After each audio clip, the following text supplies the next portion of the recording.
want something?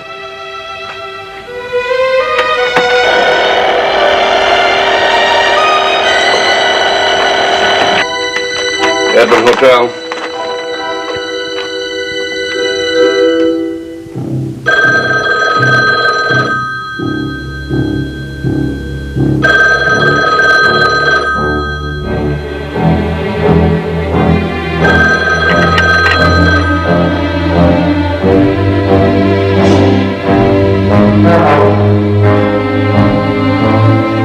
Is this man staying here? His room, which one is it? 12.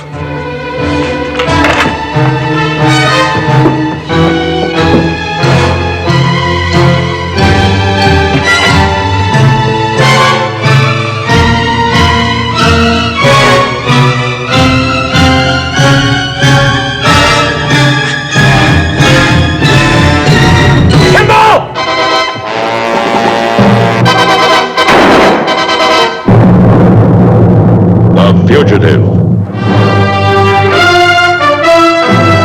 A QM production. Starring David Jansen as Dr. Richard Kimball, an innocent victim of blind justice, falsely convicted for the murder of his wife. Reprieved by fate when a train wreck freed him en route to the death house. Freed him to hide in lonely desperation, to change his identity, to toil at many jobs. Freed him to search for a one-armed man he saw leave the scene of the crime. Freed him to run before the relentless pursuit of the police lieutenant obsessed with his capture. The guest stars in tonight's story: Charles Aidman, Frank Aletter, Jacqueline Scott. Also starring Barry Morse as Lieutenant Philip Gerard. Tonight's episode: Trial by Fire.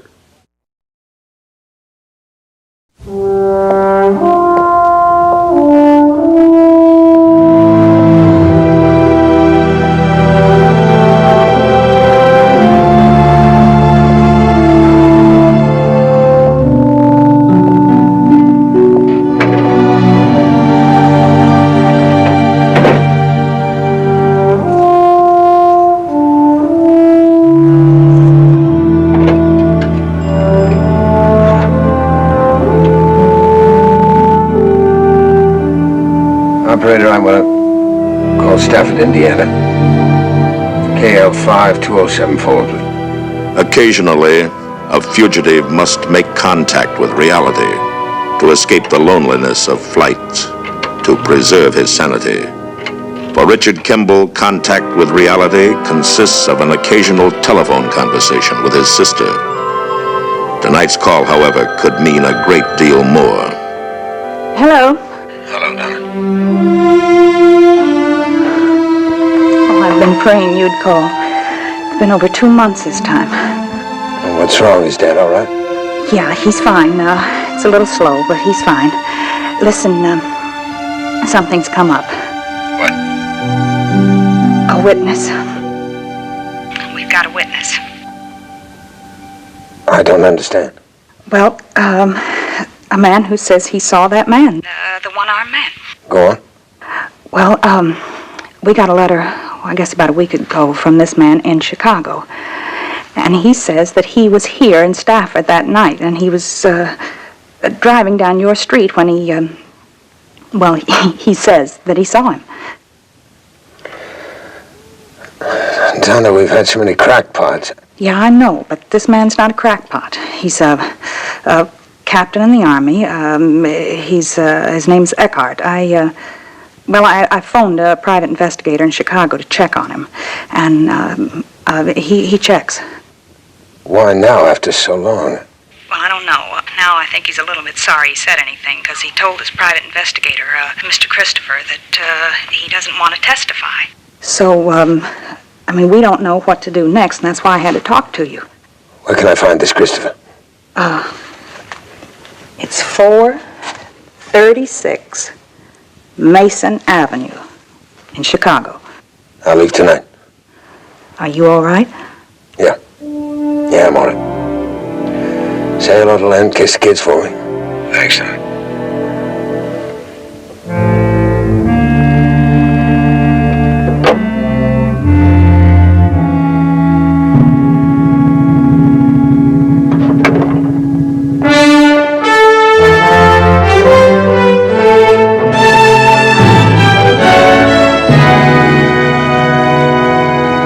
Gerard phoned me unless he'd somehow found out about Dick's call last night. There could be a lot of reasons. But the next time he calls, you know absolutely nothing about anything. I don't know. Maybe I was wrong to tell Dick about it. Now that he's getting involved himself, the risk might be too great. Well, if you ask me, he can probably use a piece of good news. But what if Eckert doesn't testify and this whole thing falls through? If it falls through, Dick is in no worse shape than he is now. But we'll have killed the only hope he's had in 2 years. It's a terrible risk. Not much, and as long as no one knows. But it is a small town. A loose remark. I haven't even told my secretary. Well, Len's out of town. I'll be careful with the kids. Listen, you'll call me just as soon as you hear anything. Of course.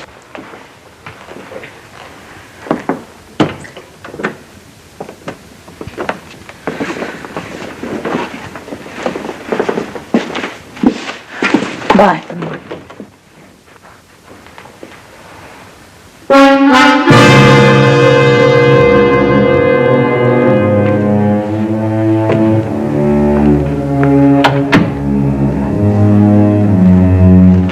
I didn't know you were waiting, Lieutenant. I was curious. You ordered a copy of the Kimball transcript from the court clerk. It's a small town. You've been retained by the family? They haven't had any real counsel in almost 2 years. I don't see why they'd need counsel now unless they're thinking about another appeal. You're fishing, Lieutenant. Yes, I suppose I am. Besides, you know as well as I do, there's no sense of filing unless you've got some sort of new evidence.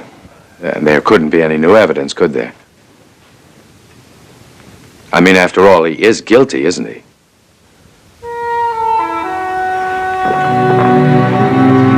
Thank you.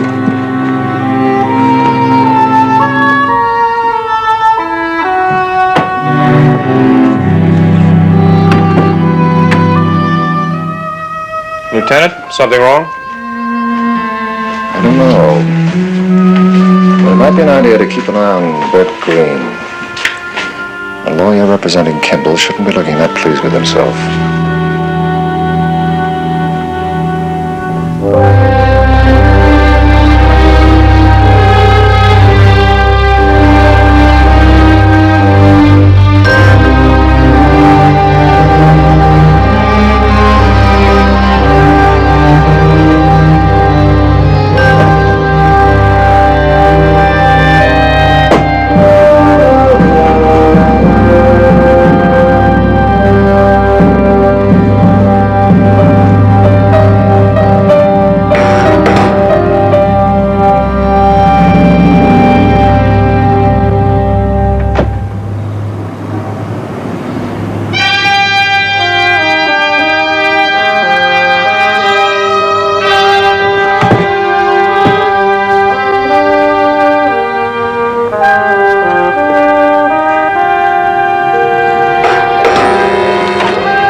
Don't you have a game this morning?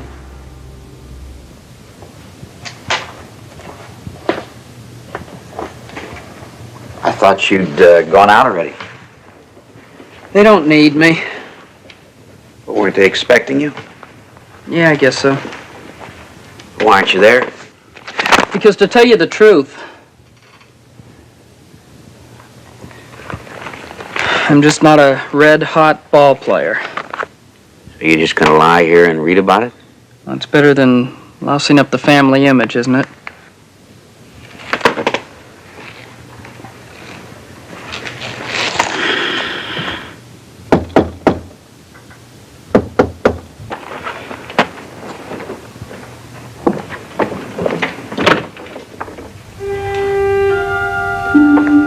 I'd like to see Captain Eckert, please. Are you a friend of his? Well, not exactly, Mr. Christopher's been talking to him about me. I don't know him. And my father's getting dressed. It's important to me. Can I wait?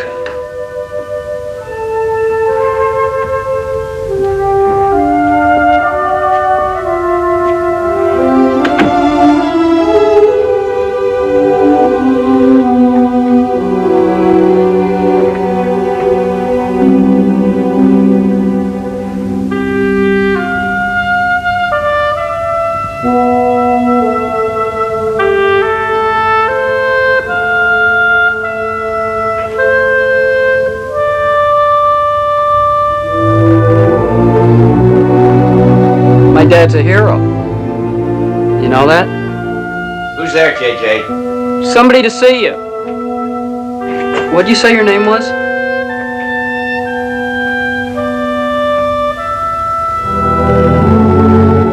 JJ, you have some schoolwork to do. Like, get lost?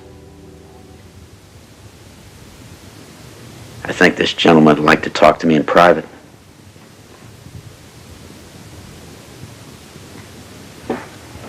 I'll be in the kitchen. That, Detective Christopher didn't tell me that you were planning to come here yourself. It's kind of a surprise. See, my family gets a lot of mail about me. Some from cranks and some from people who just want to feel important. And some from people who'd like to help but can't. Well, I'm sorry, Dr. Kimball, but I'm not making this up. Why did you wait so long to tell anyone about it? You look in the center drawer of that desk. Under some papers, you'll find a magazine.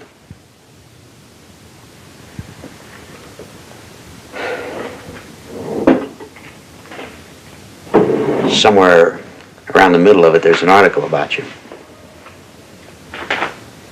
I saw it for the first time in a barber shop a week ago Saturday. That'd be my wife. I'll get it. JJ, were you listening? Well, I already knew. I heard you and Mom talking about him. You didn't mention it to anyone, did you? Oh, of course not. JJ, you understand this has got to be kept secret. Give me credit for something, will you? I should never go shopping without you, Jim. Marion, this is Dr. Kimball. I know. Taking a chance coming here like this, aren't you? I mean... No, it's all right. He knows. Dr. Kimball believes that I may have made all this up. No, I just meant that after so long a time, I didn't see how... My father lived in Stafford. I went there because he suffered a stroke. He didn't recognize me. Anyway, as I was leaving, I turned the corner and I saw this man running out of a house. There was another car ahead of me. He almost ran him down. He looked a lot like that picture in the magazine, including the one arm missing. You were behind my car? I even got a pretty good look at you when you stopped and went into the house. Well, why didn't you stop? Oh, why should I? I didn't know there'd been a murder. You must have read about it in the papers the next morning. I had to catch a plane that night. The next morning when the story must have come out, I was in Europe with my wife and son. There was nothing about it in the camp news or the German papers. I didn't know there'd been a murder until I saw that magazine last week.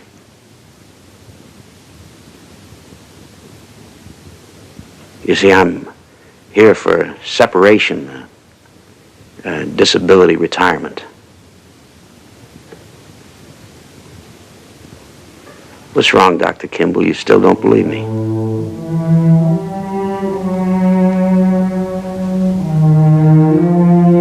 Well, it's hard to believe that you do exist. Well, it's all true, believe me. They said you refused to testify. Oh, that's right.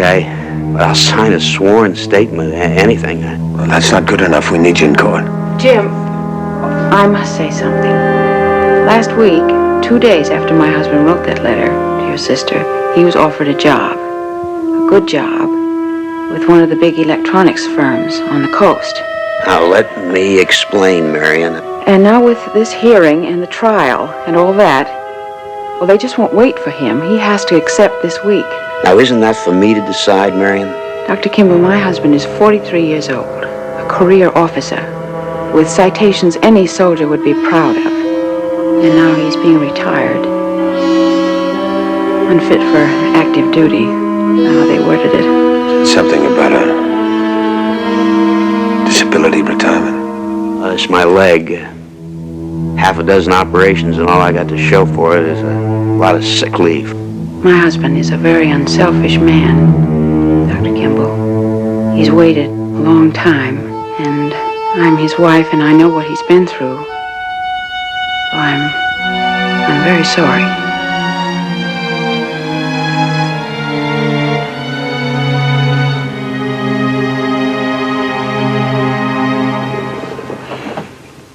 Well, I'm sorry, too.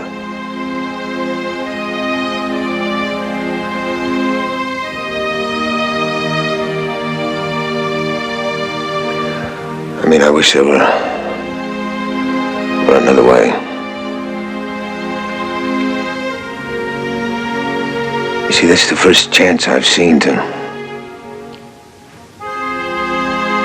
go back, to start. I can't force you to testify.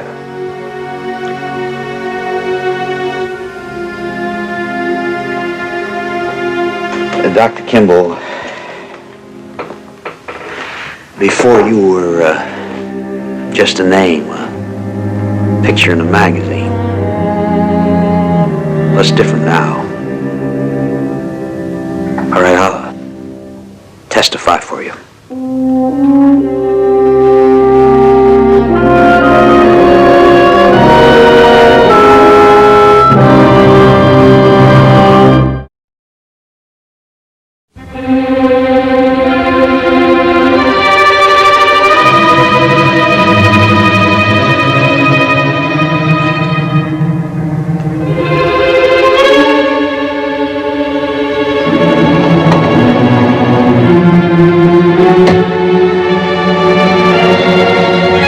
Time to check with you. Green grabbed this plane just before it took off.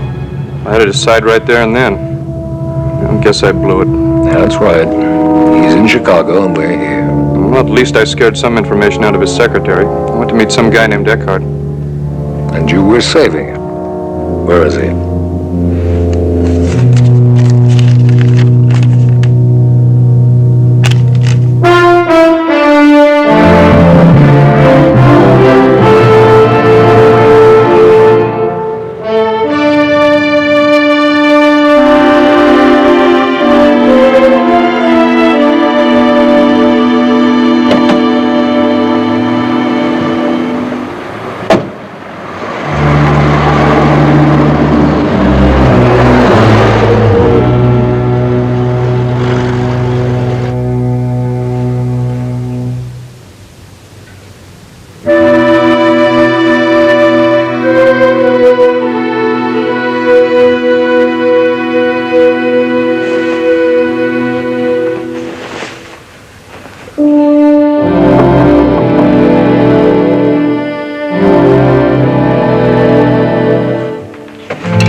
Time, Dick.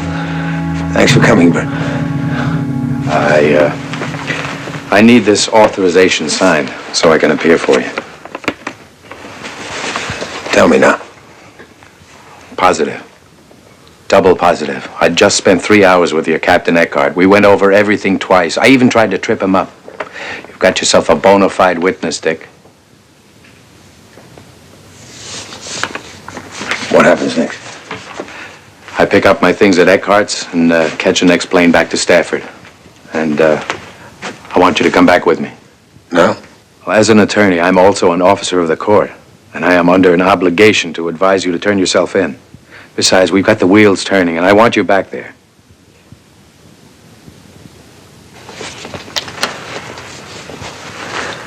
I thought it'd take months. Now, as soon as I get off that plane, I'm going straight to my office and draw up a writ of coram nobis. Coram nobis? Nobis. It asks the court to hold a hearing and test the new evidence. First thing in the morning, I present the writ in the Superior Court. Why the rush? Well, I promised Eckhart I'd try to speed things up. He may be able to get a delay on that job he's been offered. I'd feel a lot better if he could. More important than that, you're entitled to your freedom. The quicker, the better. We'll get an immediate hearing, I'm sure of that. And when the court hears what we've got, I'm positive we'll get a new trial.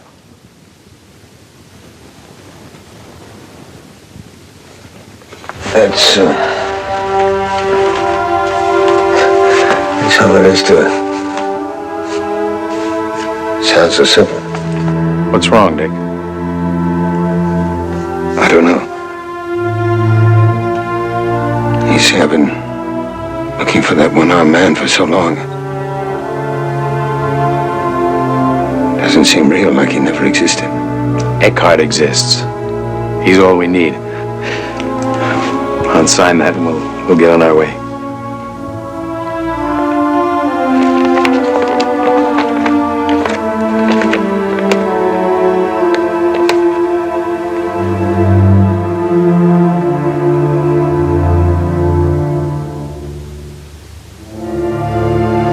I can't go back with you, Bert, not just now. I hope you understand. All right. Thanks. Either Donna or I'll be in touch with you here after the hearing. Meanwhile, you try to relax.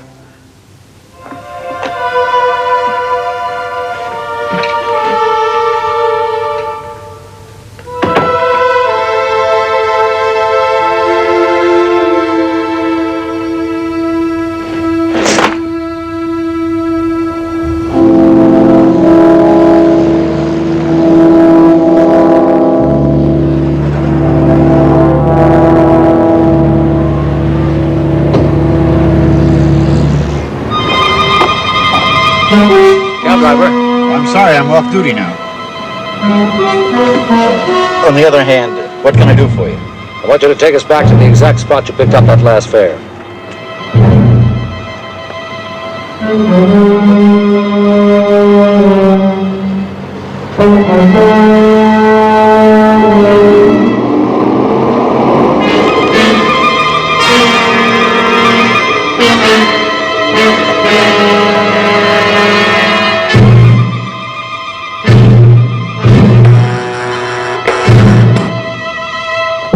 You think this Eckhart is mixed up in the Kimball thing? I think he figures somewhere, no matter what he claims. Can you get any more speed out of this? How can you be so sure that Green just came from seeing Kimball?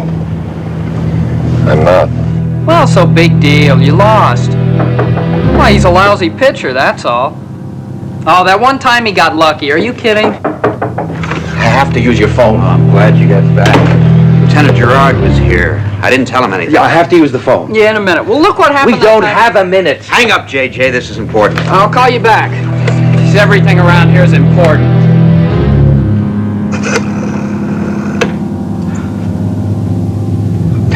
Operator.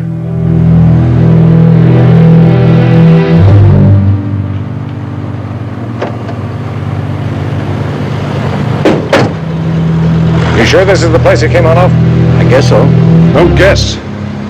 Yeah, that's it. I better phone for more men. No time. Just keep an eye on the street. Pull up there and wait. No, operator. I'm pretty sure it's on Avondale Street. That's it. Thank you.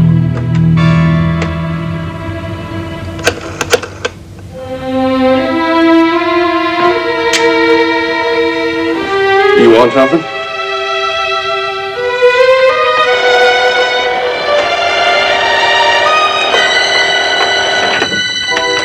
Edmund Hotel.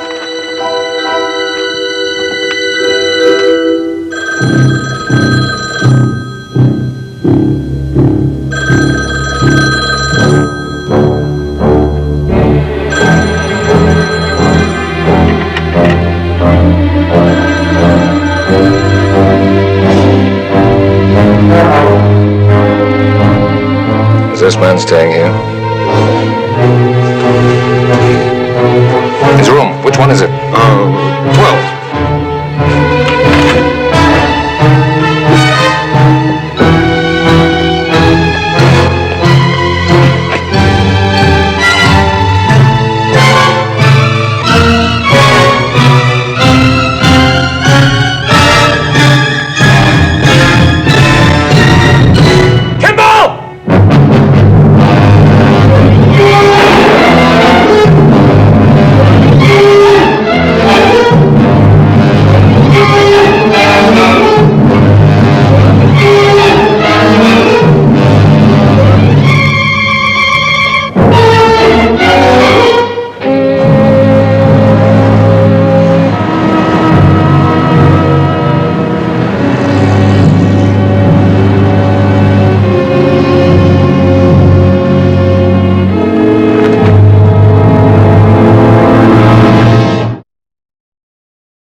According to the transcript, Richard Kimball saw the one-armed man running away from his house. In Stafford, a man has worked through until morning, preparing to set in motion the ponderous machinery of the law.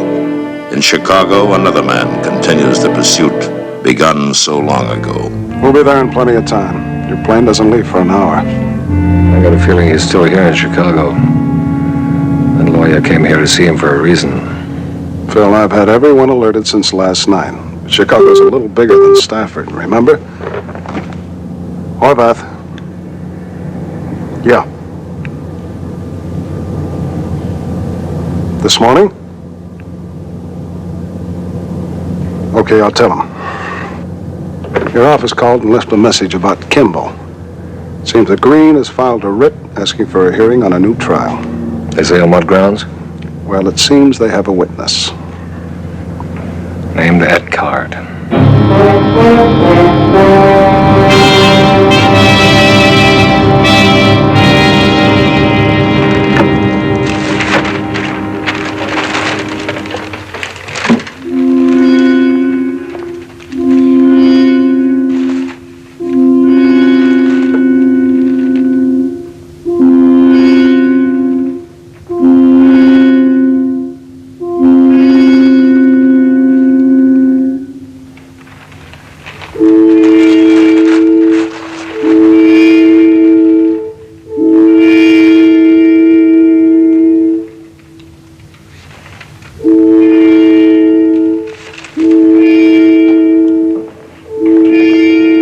Johnson, I gotta see the warden.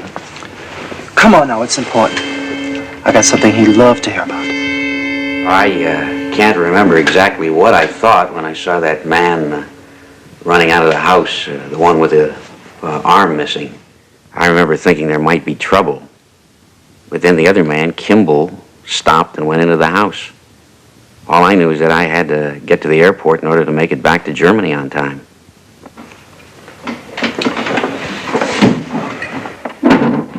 You said your father lived on Oak Lane, Captain? That's right. In an apartment house. I see. Well, Oak Lane is a through street. Now, if you were headed north, why go to the next street, Beacon? I was parked at the end of the block, as I remember. I figured it was easier to turn right and then turn right again instead of making a U-turn. Besides, it would be against the law, wouldn't it? Do you drink, Captain? I object, Your Honor. May I remind you, this is only a hearing, Mr. Green.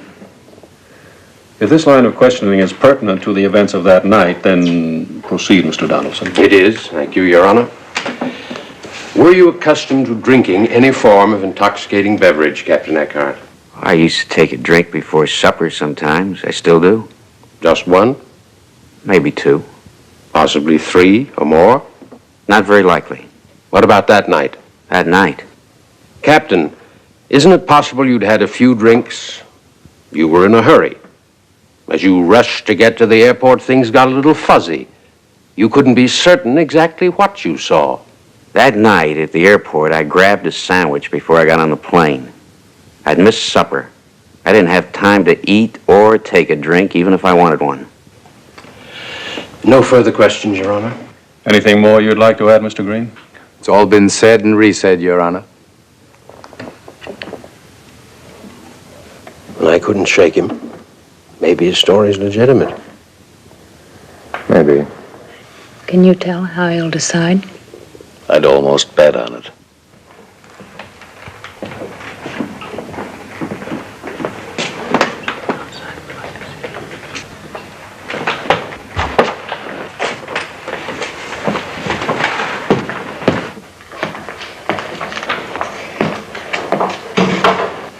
Hello? Long distance? Yes, this is Lieutenant Gerard. All right, put him on.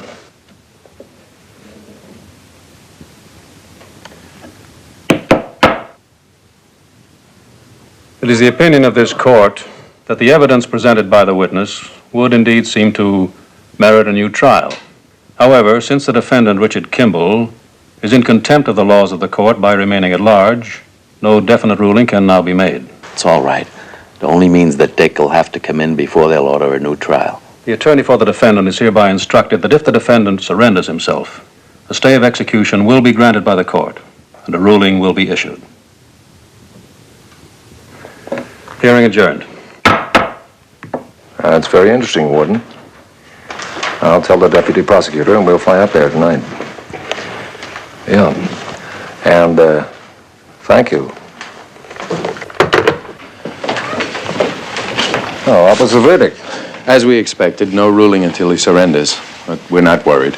Oh, no reason you should be, from what I've heard. Excuse me. Something's wrong. I'd like to know who that phone call was from. How do we, contact Dick?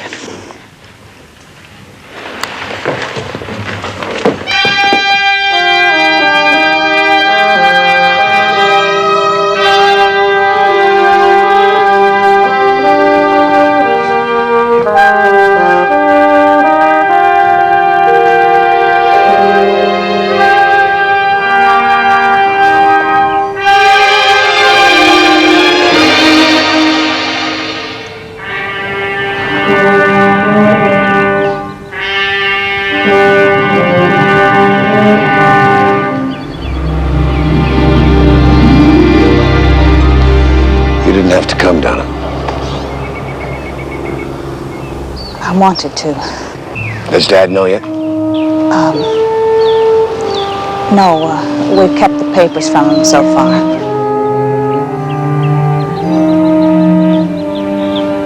I mean, the strain on his heart, and not until everything's certain. Did you talk to the judge again, Bert? Yeah. I made a plea about the special circumstances. I even tried some legal maneuvering, but it was no go, Dick. You've got to come in if you want another chance. Everything's riding on Eckhart. He was solid as a rock in that courtroom this morning. You're that sure, Bert? I am. But I'm not so sure about Donna. Well, I don't, maybe it's just my imagination, but after the hearing, Lieutenant Gerard got this phone call. And, well, I don't know, it may not have had anything to do with this, but I just have a feeling. I checked all over about that phone call. I couldn't find out anything. It may be nothing, but... But what? I don't know. I mean, what could he have? I'd like a little more time, Bert. Tomorrow morning. All right. I can understand that. With Gerard. Did Eckert come back to Chicago? He was on the same train with us. You want to name a time? Courthouse. Tomorrow noon. Keep checking, will you, Bert? I'm sorry if I made things worse being so nervous. That's all right. Gerard can do that to you.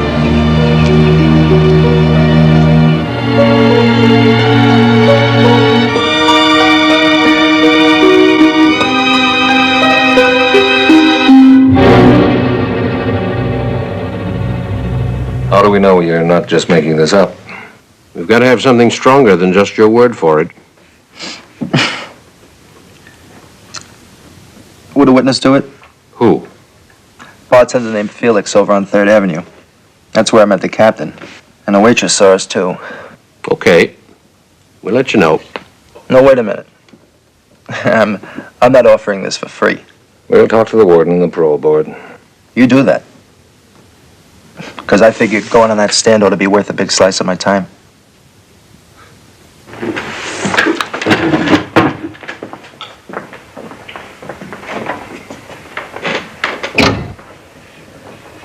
What he's going to say won't change Eckhart's testimony. But it changes our hero image. If I put that convict on the stand, there's a very good chance they won't buy one word the captain says. So if Kimball turns himself in...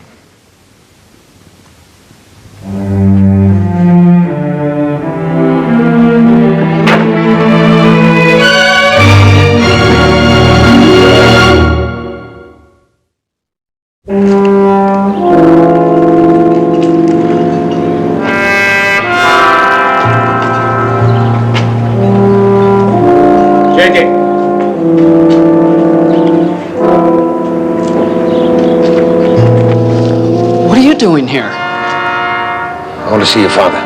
He's eating breakfast. Go on up. I'd rather he came down here. Sure. Court order situation is getting very complicated. I don't know what can be done about it. Bill, did you both get the messages I sent you last night? Yes, just a few minutes ago. He's due in at noon today to surrender? That's what I wanted to talk to you about. If you have anything new, I'd like to hear about it. I guess you would, but we're under no obligation to hand you our case. If we've got something, you'll find out in court. That's the way it goes? You know the law. And so do you. You know I can be back here in a half an hour with an affidavit of discovery. I doubt if you can, Bert, but you can try if you want to. Let him see it. All right. The report's in my office. I'll meet you there. Thank you. You're running short of time. I know. I wanted to talk to you once more before I turn myself in. What about? Anything, everything. See, after I surrender, that's it. After that, it's all you.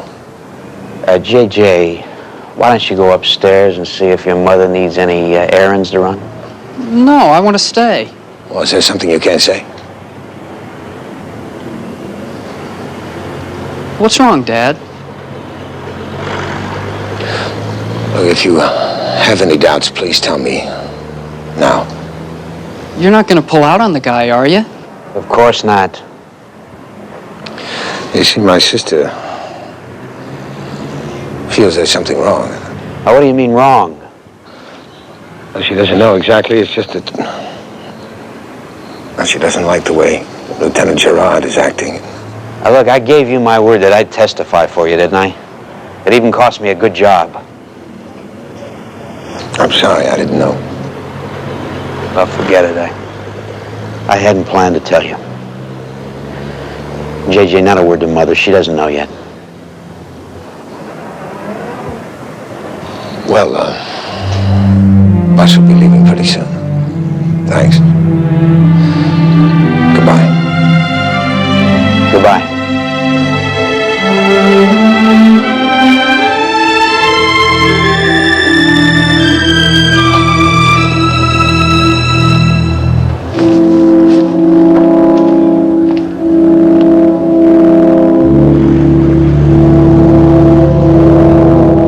I know, but I can't do it. I just can't do it. But it's almost like he's just walking into a trap. Maybe, but there's still the chance that the jury will believe Eckhart. A chance?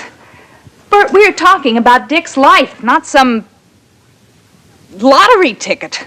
Donna, I told Dick, I am not just a lawyer. I am part of the legal machinery. I cannot help him avoid arrest. At least tell me how I can get in touch with him.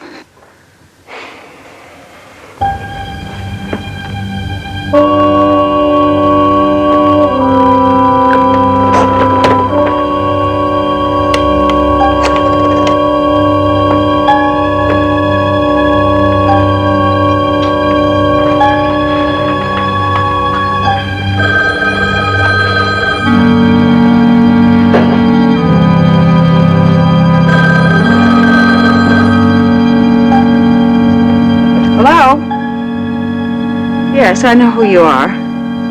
Yes, he's with my husband now. They're downstairs somewhere. Tell my brother not to come in. Do you understand? Tell him not to come. Yes, well, what is it? Does the name Eddie Bragg mean anything to you? Well, no, I don't think so. Who is he? I think your husband probably knows. Just tell my brother to stay there, all right, Mrs. Eckhart?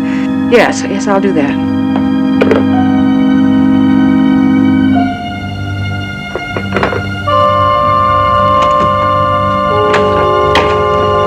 I'm just coming to get you. What for? Well, they don't want Dr. Kimball to come now. Where is he? Well, he already left. What's the matter? Well, I didn't understand. It was about some man, Eddie Bragg.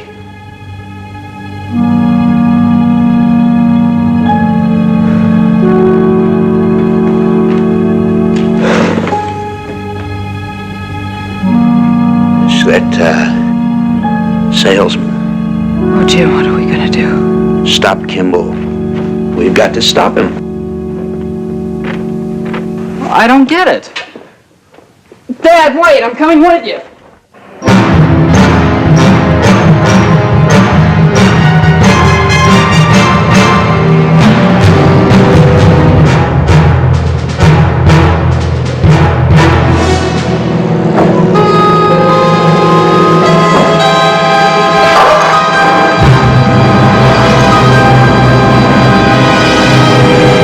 He did say bus, didn't he? Yeah. Dad, what's this all about? We'll head for the Southside Terminal.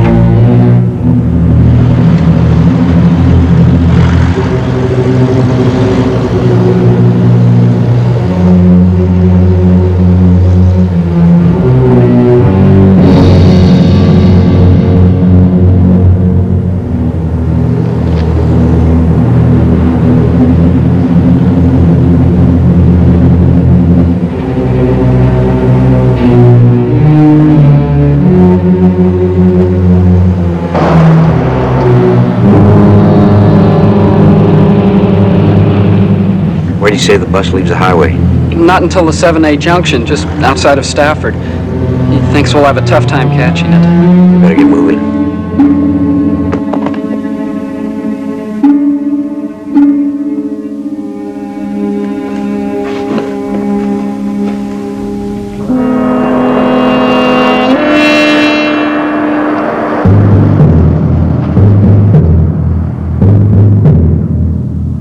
They're gathering out there. I know. Shouldn't you tell them he isn't coming? We're not sure he isn't coming.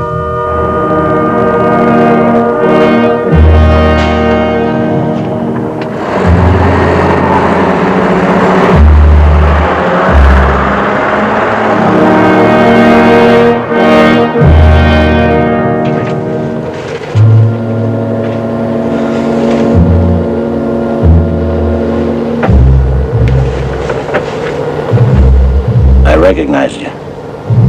What? If it was me, I'd never turn myself in. I don't care who my witness was. I just thought you'd like to know.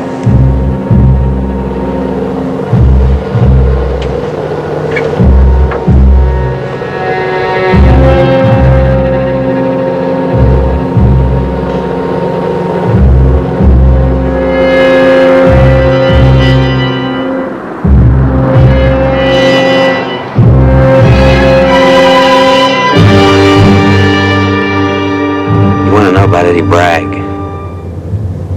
All right, JJ, I'll tell you. You start with a lot of pain. I mean, real pain. First time in a field hospital, you're screaming, begging for them to stop it. And they stop it. Other pain comes back and they stop it again. And later, an operation, another operation, every time the pain, and every time they stop it. One day you get a different kind of pain. Only this time you stop it yourself. You understand, son? I was hooked. You? Eddie Bragg is a pusher, a dope pusher in Chicago. I stopped there on my way back to Stafford 2 years ago, 3 days before that Kimball thing. Made a contact with him. Bought some morphine. A week's supply. I thought I'd kick the habit. I had this one relapse. And I haven't touched it since. That's the truth. But if they've got Bragg, they'll say I was on narcotics that night. That I was just dreaming, seeing things.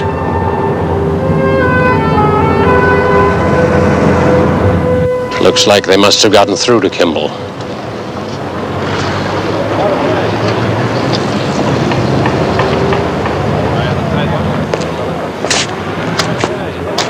I doubt it. Green doesn't look that confident.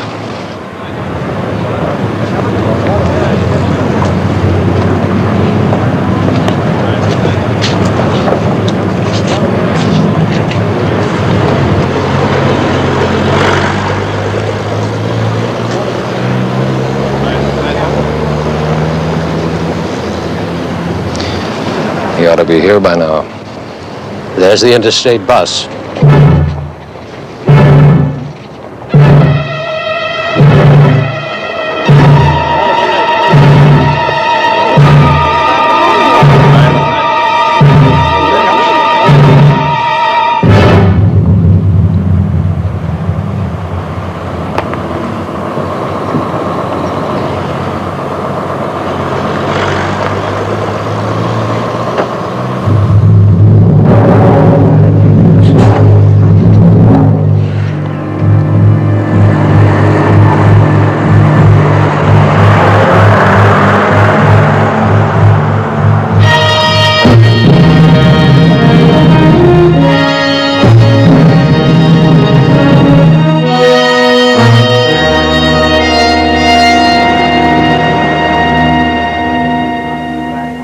I never saw Bragg again. I put it out of my mind. I know saying I'm sorry isn't going to help. Well, why did you even start knowing what you did? Well, the odds against it coming out were so great. Well, you could have told me, let me decide. Look, I'm still willing to go on the stand. Even with Bragg, they might believe me. And if they don't? Look, my dad stuck his neck out for you. He tried. They could have found out about him, but he tried. And he's still ready to go through with it. Now, what do you call that?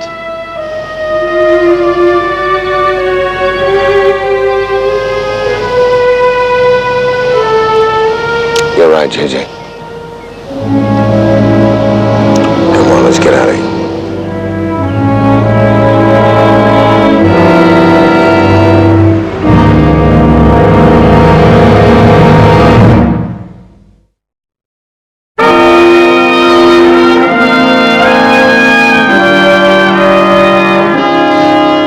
I've got better things to do than stand out here like a fool.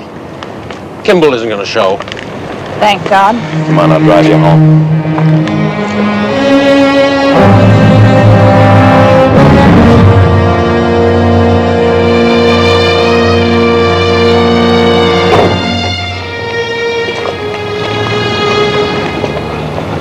You reached him?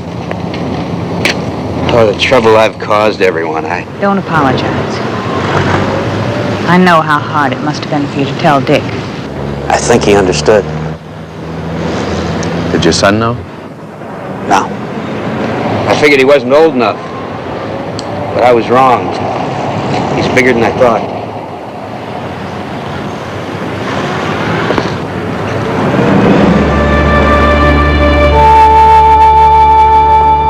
Lieutenant? How do you feel about Kimball now? Even though there won't be a trial, the captain did see the one-armed man. Take the word of a junkie? You're not serious.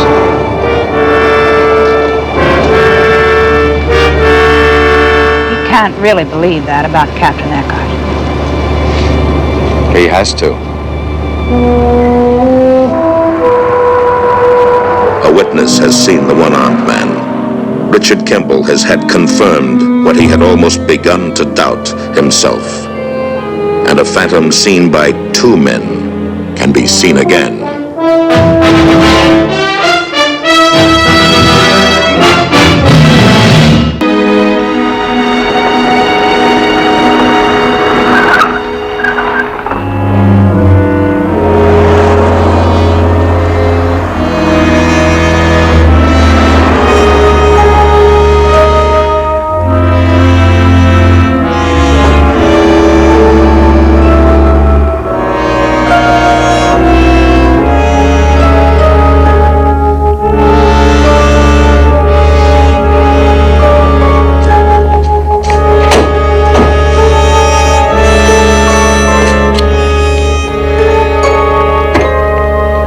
Need the golf bags, too. All set? Yeah. High Desert Inn, 62 miles from the town of Reeseburg, Arizona, is a vacation spot for the very rich. Tycoons and statesmen come to spend long weekends here, relaxing incommunicado. For one man, depleted by the terrible pace of running for his life, it is a vital oasis, a needed place to pause and recruit his energy and hope. Good evening. Christopher Beck and David Jones. We have a reservation. Yes, Mr. Beck. Bungalow 216. How's the weather for golf? Excellent for so early in the year. What's the situation? Good. Place is almost empty. I've got the staff to the bones.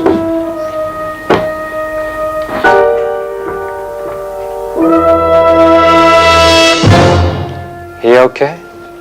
I think so. Fred Tate. I like him. Don't worry, we're checking everything. His room will be searched before he goes off duty. A thing like this, I wouldn't trust my brother.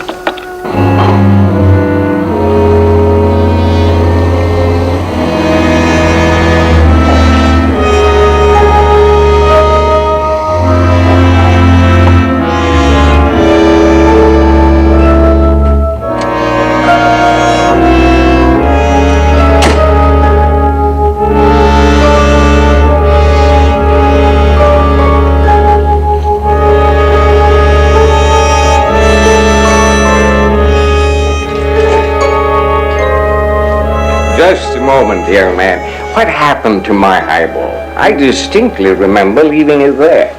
Right there. Yes, sir, you left a glass on the case. Aha. Now, who else was in the room at the time? I took it to the bar. Ah, to the bar? Ah, I see. Well, that's good thinking. If you gentlemen will join me, we'll drink to that, huh? No thanks, old-timer. Excuse me. Of course I'll excuse them. Gentlemen excuse gentlemen, I'm sure. Now, which way's the bar? It's right over there, sir.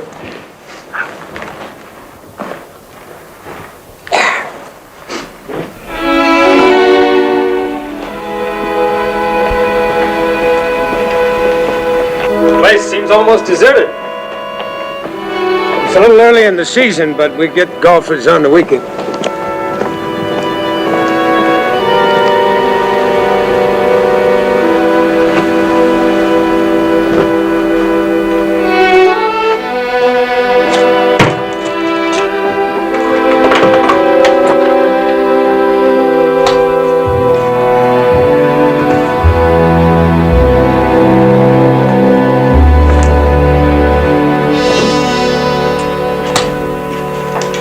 Eisenhower comes here, doesn't he?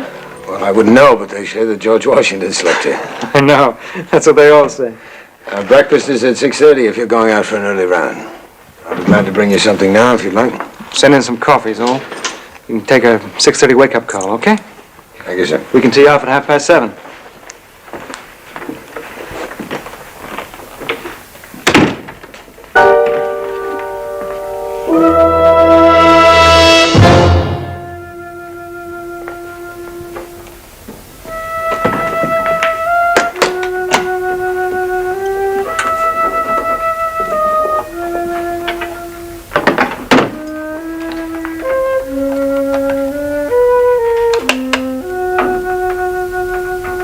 Whatever happened to the big-time spenders? I'll tell you what I'm going to do. I'll let you deliver the coffee. Can I help you, sir? No, nobody to drink with, so I'm putting myself to bed. Good night.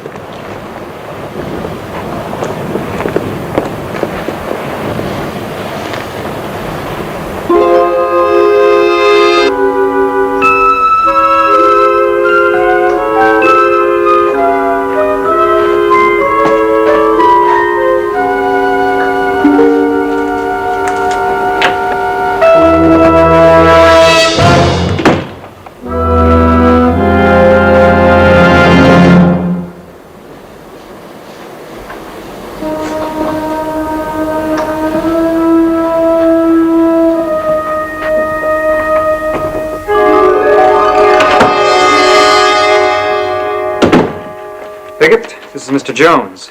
He asked to sit in on this. Everybody on time? What's this, the staff? Right.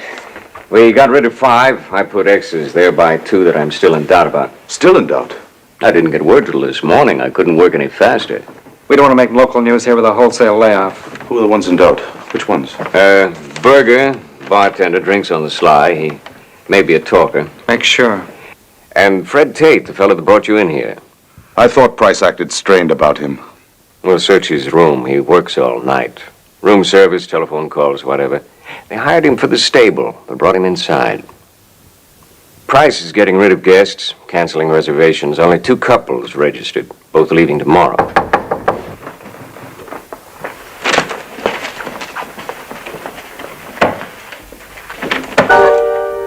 Yes, sir. Your coffee, sir. And, here you go, sir. It would have raised me to another bracket. You know, Avery, for a bellhop, you make a darn good doctor. I thought you were off duty. Well, I am, but Tate suggested that I serve the coffee. I want you up at 6:30. Before you turn in, can you sneak a look through Fred Tate's room? I did, right after he went on duty. I couldn't find a chance to talk to you about it. You know, this is a little out of my line, but, well, it seems to me that he travels very light. And he uses this.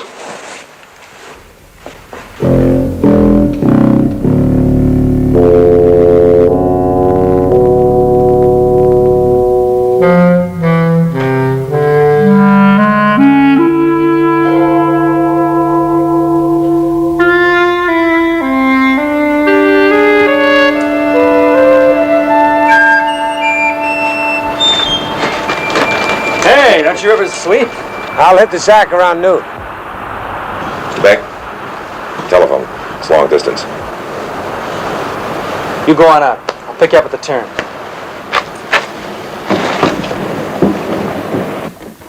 Yeah. We're right on schedule. Jones is on his way out now to get his end of it going. What about Berger and Tate? Yeah? No kidding. You know what to do? All right. 86, the bartender. Seems he's a real boozer. Keep an eye on Tate. His references may be phonies. Maybe we should ship him out, too, just in case. We will, before noon. Meantime, if he's somebody special, I want him where I can see him.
Hi, Desert Inn. Good morning. Oh, Mr. Kelly, this is Homer Price. Tate. Just a moment, Mr. Kelly. Tate, we're not going to need you anymore this morning. You can punch out now. Yes, sir. Mr. Kelly, I'm terribly sorry. The inn is completely full until Friday. I've made arrangements for you at the Silver Sun, however, and I'll have a suite for you here beginning Friday, if that's convenient. Fred, level with me. Did you think the price about me drinking on the job? Somebody finked. Where are you going? He's sending me up to Silver Sun till Monday. He says, quit drinking or don't come back. Somebody finked.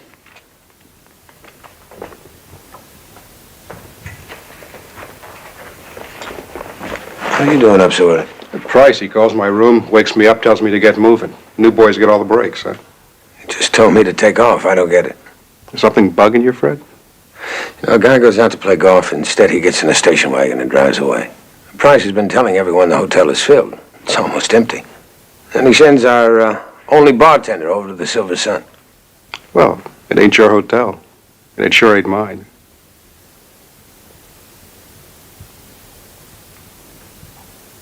You know, that gem collection is insured for $1 million. Let them steal it. They won't take it out of your salary. You better get some sleep, Fred.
Most of you were here with me in 1962 when we conducted tests out on the Federal Range. Tomorrow, some gentlemen from Washington are going to visit us. General Orman Fredericks and some others you'll recognize. It will appear that they are simply here to vacation for a couple of days. Major Beck will tell you why they're coming. Well, they're coming to observe. Now, first, security clearance on all of you have been brought up to date. The General doesn't like me to do that without telling you. Second, we'll have a total of maybe 80 people here. Technicians, security guards, and then the VIPs. You'll have to feed us, but most of the men will sleep in the field. Third, we're going to test our defense against a powerful enemy weapon out on the range about 2 miles from here. And I should like to add that our neutralizer to this weapon has been proved 100% effective under laboratory conditions. And we anticipate absolutely no danger to any personnel, even those actually in the field of operations. Mr. Jones is here of the Banauer Hill Chemical Company, the developer of this neutralizing agent. We'll do a dry run this afternoon and go for broke tomorrow at 7 if the weather is right. That's all. Thank you.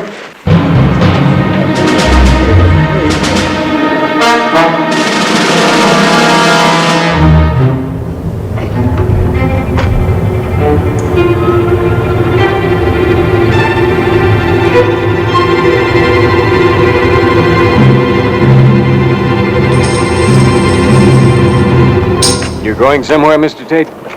No. What is this? You play it any way you like, mister, but you wouldn't be packed and ready to run if you didn't know what this is.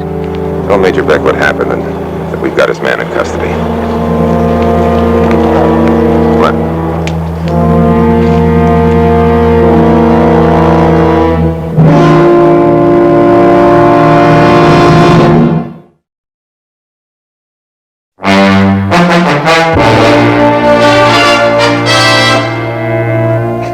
These sensing devices will be placed around the perimeter of the target.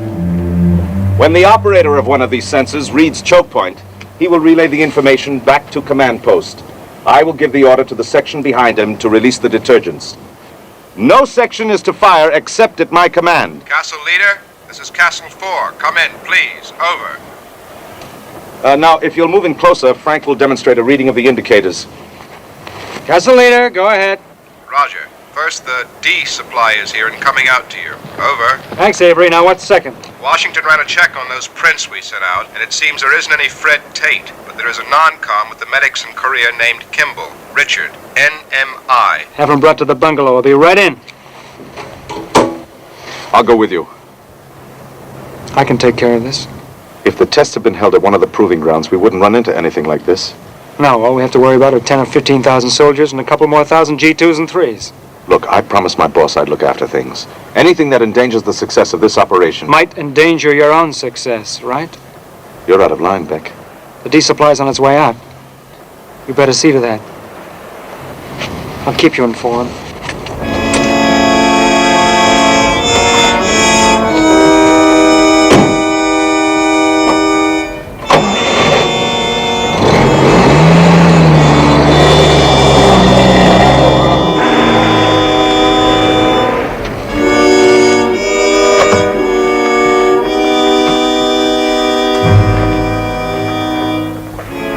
Come on, Fred.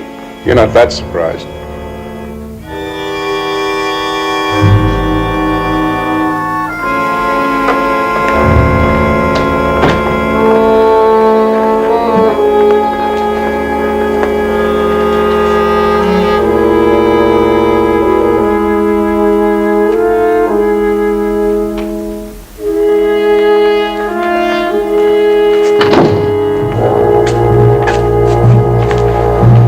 Tell me you're in charge here.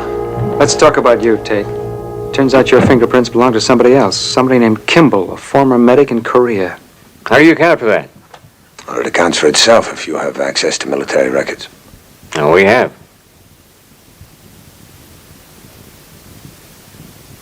Look, why don't you tell me who you are? Why don't you tell us? Why the masquerade? Personal reasons. Your letter of recommendation here is a phony. I needed a job, that's all. That's the only reason. I'd like to know what authority you people have. If I'm a prisoner here, I'd like to know why. All right. This entire lodge is temporarily under military jurisdiction, and you are a prisoner. Hey. Would you wait outside, please? I expected to be present for anything like this. This is my function. Yours is out there. Kimball, I've asked for an FBI report. We should hear from them any minute. CIA, G2, the whole bit. Believe me, the less you tell, the worse it sounds. Take him to the Silver Sun. Price will call for a room. Lock yourself in with him till I hear from Washington. Beck, I don't know what you're doing here. What I'm doing here is my job, and I like it. And I like the people I'm doing it for. And you think I'll interfere with it? I think you're a spy. That's what I think. I think you're a lousy spy.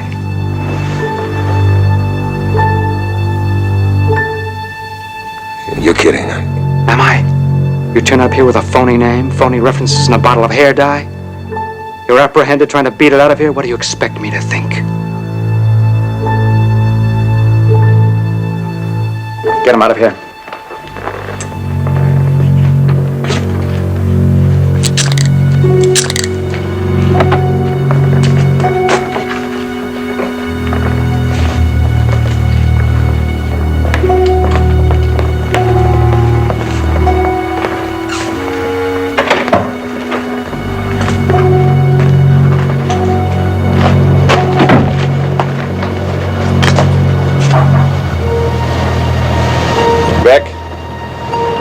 I'm sorry. Forget it. You better get back on out to the test site. Yeah, all right, but a couple of things first. What about those fingerprints?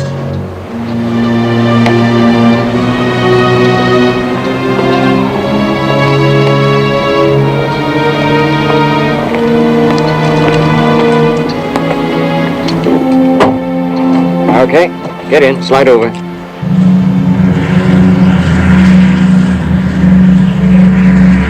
Get out of there! Get out of there!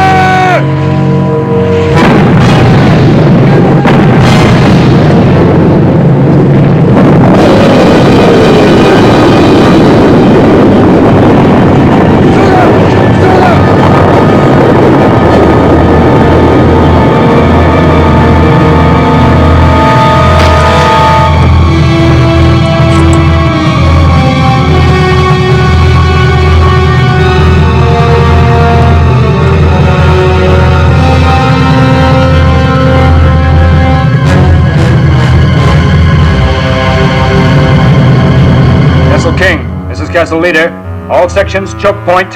Choke point. What is it? What is it? This is Castle leader, choke point. Choke point.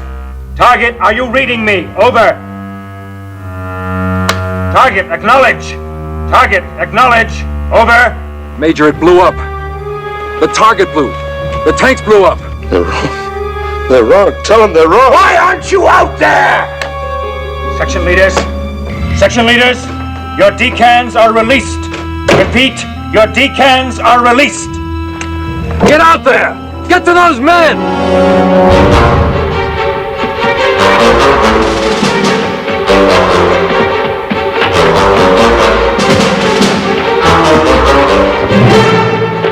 Yes, sir. It's blowing southeast, but not very hard yet. Over. Send your support unit to the downwind side. And watch for Jones and Avery. They're on their way out. What happened? The truck and a tank of stuff blew up. What's the danger? None here, but 5 of Jones' technical crew were hurt. 2 of them pretty badly. Avery's bringing them in. Major. I blew it.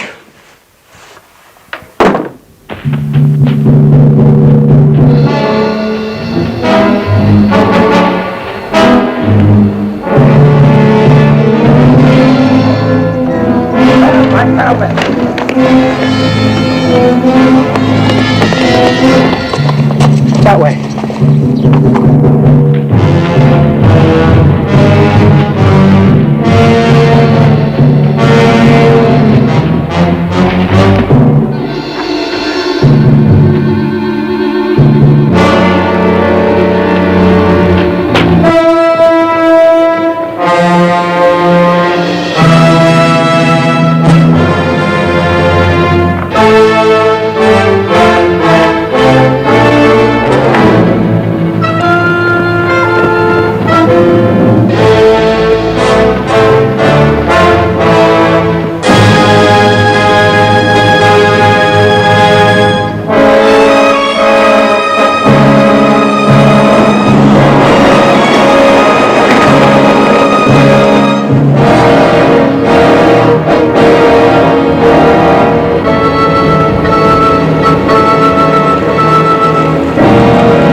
Sir, 17.9 reports approaching choke point.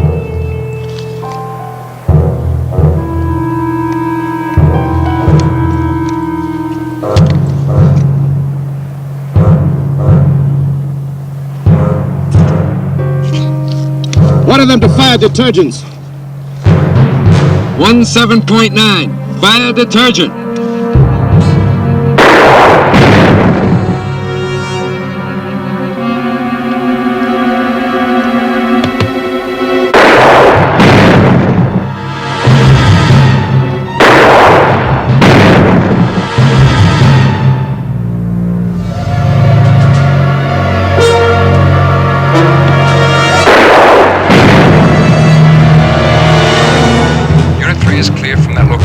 Southeast. There appears to be a pocket at 182.30. I have 3 units reporting rising readings there.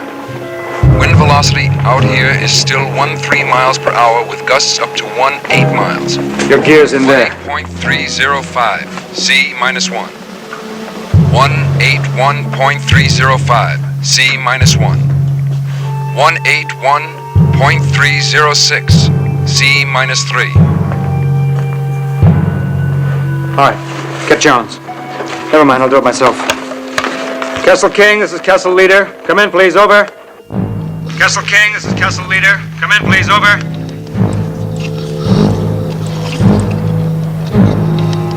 This is Castle King. Come in, Major. Over. What's your situation, Jones? The neutralizer works. We can block their compound wherever we find it. Over. And it's safe out there now? Not completely, but it will be within 24 hours. All right. Some of the VIPs are coming in here early. They're flying in from Washington tonight. They'll be here at 8 o'clock. Will you be back in time? Over. Jones, acknowledge this transmission. Over. I'm coming in now.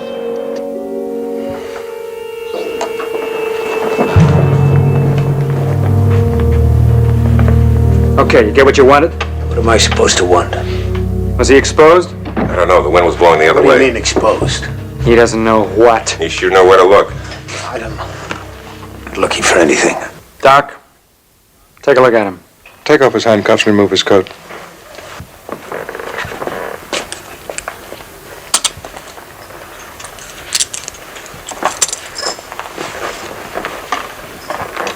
Roll up your sleeve, please.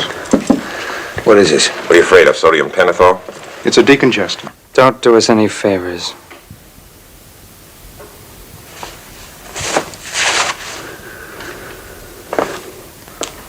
Oh, I'm sorry.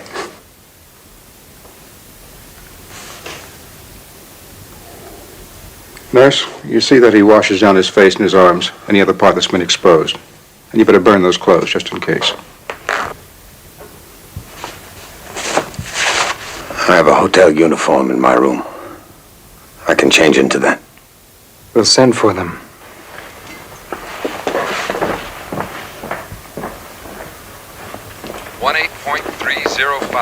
C minus 1. 181.305. You better take care of him. He's the only doctor you've got. 181.306. C minus 3. 181.3051. C minus 2. 181.3. Check that. 0.295. C minus 2. 181.3. Who's coming in tonight? Not here.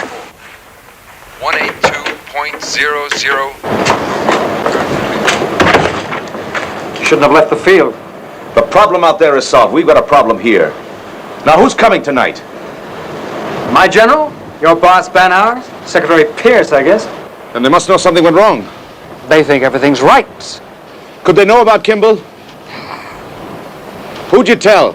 Nobody outside of my own office. I asked for reports, that's all. Then why come in tonight? To reassure Washington. To prove that everything's going all right. To show that my security is infallible. Look, you leave Kimball to me and think about what you're going to say. What I'm going to say? Why weren't you out there when the tank blew up? You know perfectly well what I was doing. You were in here bugged about my job. Now listen, you little tin soldier. I'm not sore. I'm telling you how it's going to look. Kimball penetrated your security. Now you think how that's going to look.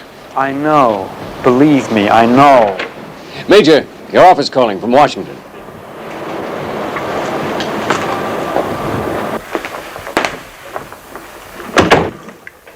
Hello? Okay, put him on. Bird? It's Beck. You have? Good. What is it? Yeah? He is? What's the charge? What? No, Bert, I'm just surprised. Hey, everything's fine here. Look, just sit on this till I call you again, okay?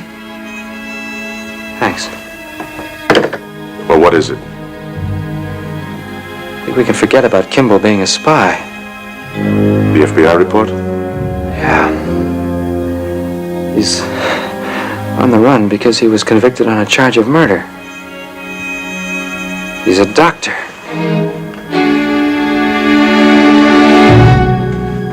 Kimball, my office in Washington just gave me the FBI report on you.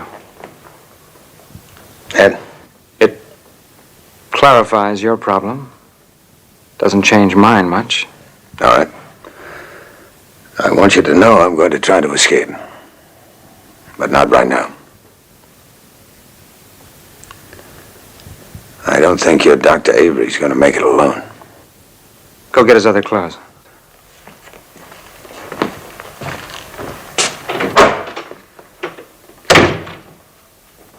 Why don't you tell me what this is all about? What do you think this is all about? I don't know, some kind of testing. Maybe it's gas, I don't know. Now, you heard a lot. And you've seen a lot more. The only thing is, you've added it up wrong. So wrong that you better hear how it really is from the top. I'd rather you have the truth than be guessing so far off. Major, I strongly recommend that. One of our so-called adversary nations has developed this stuff, an air pollutant that wipes out animal life. Just wipes it out without even bruising anything else. Then they can flood the area with a neutralizer, and when they're ready, simply walk in. Mr. Jones here was over there for his company when he found out about it. I think that's about enough, Major. Anyhow, he managed to get the pollutant formula back here, with an assist from a couple of my colleagues. And for the past year or so, Mr. Jones' company, Banhauer Hill Chemical, has been trying to develop a neutralizing agent for us.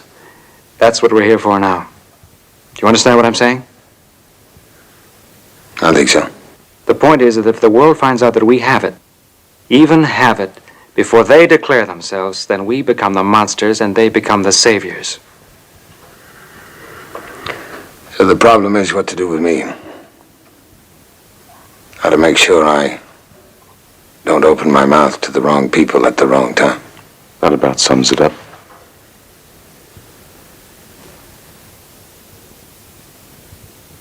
Well, maybe you're worrying for nothing. If I have been exposed to this stuff, I may be as good as dead already. That's possible. You and those other men in there may have had no contact with the substance at all. The explosion tends to carry it upwards at first, but it's possible. Avery?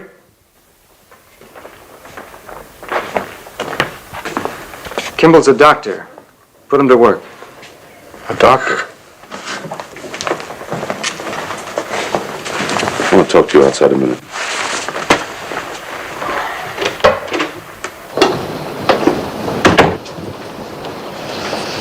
You shouldn't have told him so much. Where else do you draw the line? Besides, a wrong guess could be worse. And he has to know if he's going to help. He's the only problem we've got left. Don't you realize that?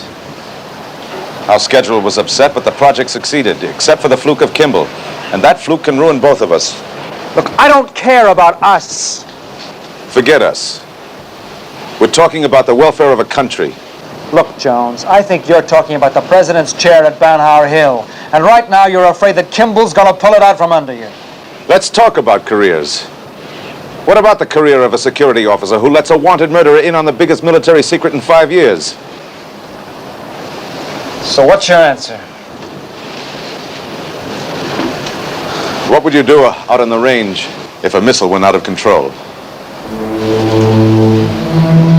Come on, Jones. We don't have any moral right to make a decision like that. Moral right? This isn't a question of moral right. Look, there's every chance he might escape, isn't there? What's your point? He knows everything there is to know. He could talk to anybody. You can't even turn him over to the police without risking more than you have any moral right to risk. If he was exposed, he's walking evidence. His symptoms will show up any time. And suppose you do turn him over to the police. Then where does he go? To the execution. Back! Back! Avery! What's wrong?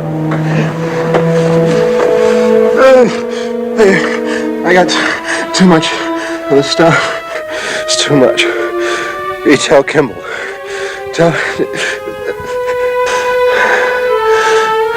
What do I do? Come on, what do I do? Nurse, we're putting Dr. Kimball in charge. You better fill him in. Doctor, if you'll come with me.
Not much more he can do.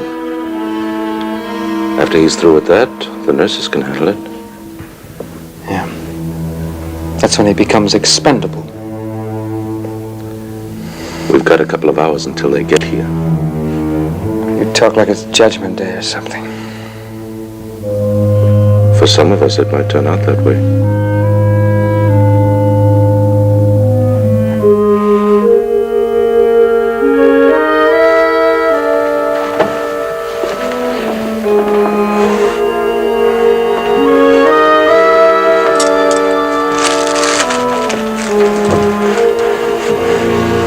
Have another shot in half an hour if he needs it.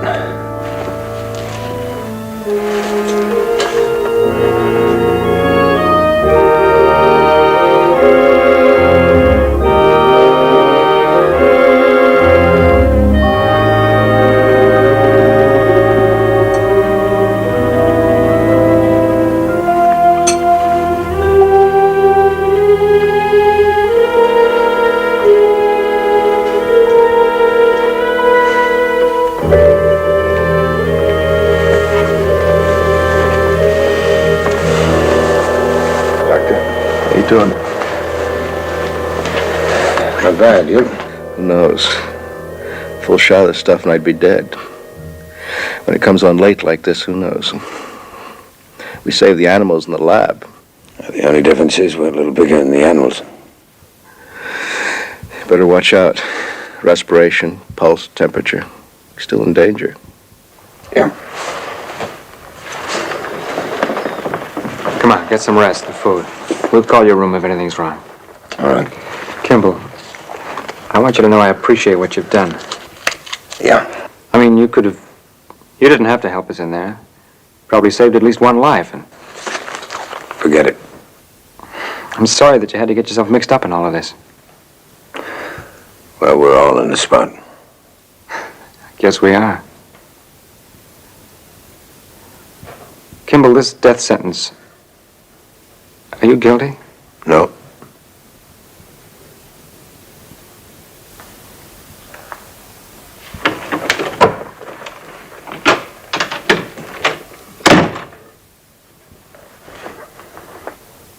made up your mind?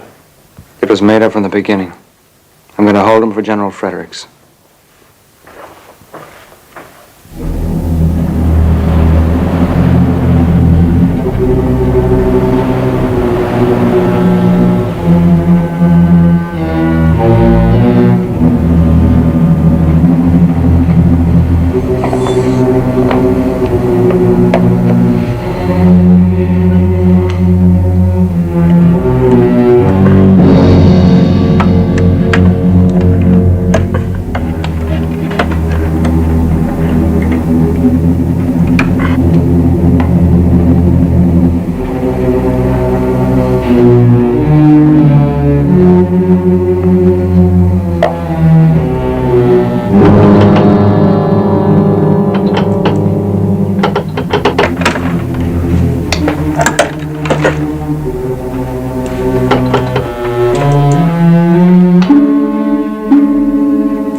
You were planning to escape. What happened to the guard outside? He's unconscious. I can get you past the others. Why should you? Oh, look, Kimball. As soon as General Fredericks gets here, Beck's going to turn you over to the military police. By tomorrow, you'll be back on death row. Do you want that? No, but why shouldn't you? I'm a risk, aren't I? Security is Beck's department, and he's very military. Now, that gives him a certain rigidity in his point of view. But that's not the point. I owe you something. For what you did for my men. Those were my employees, you know. Come on.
Couldn't tell you over the telephone, General, without a scrambler on the line. I don't think any harm has been done. He hasn't spoken to anyone. Merchants!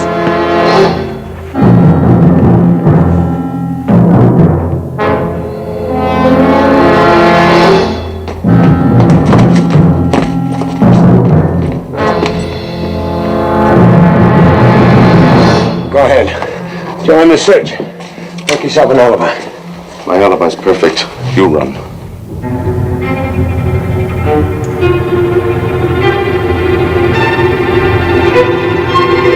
Shot in the back while trying to escape. Guards, down here!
not going to die for a crime I didn't commit.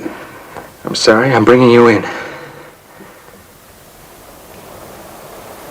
I'm going to turn around and walk away.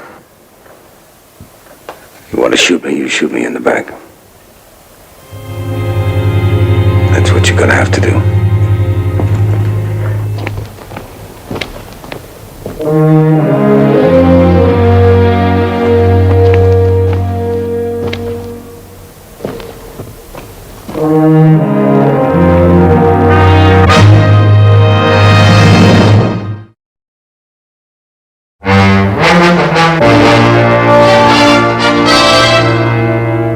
I had the man in custody. I intended to wait until you arrived and then recommend turning him over to the police. And instead, you let him go. I acted on my judgment of the man. I believe he'll never mention what he knows. And I'm pretty sure if we had turned him over to the police, the whole thing would have had to come out. I know I could never have brought him back here alive. Your orders directed you to use any means to safeguard this demonstration. Sir, would you have shot him? Major, the fact remains that you were the chief security officer on this project and there's been a slip-up. I'm obliged to put this in your report. Yes, sir. Sir, should I put in for transfer? What? Don't you like this work? Yes, sir, but if there's to be an inquiry, it might... Now, what exactly could a court of inquiry learn that I don't already know? If this is going any further, you'll hear it from me. Is that clear? Yes, sir. What about Jones? Mr. Jones is already in custody.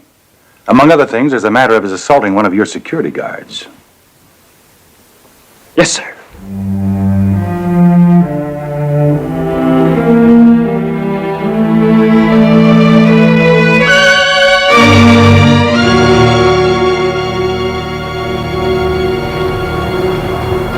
All secrets are safe with this man, because none is as deadly to him as his own. His secret is that he is Richard Kimball.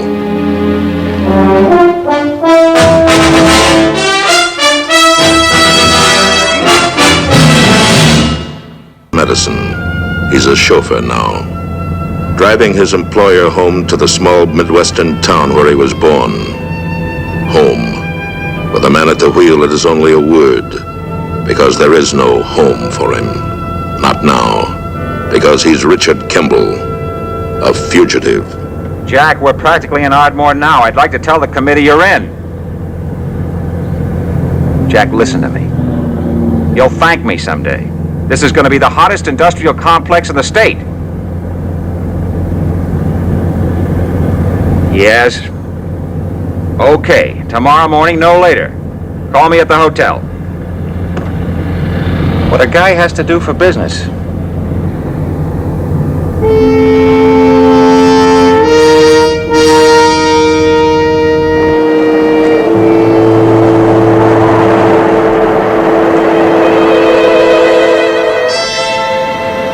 I'm not in Ardmore for crying out loud.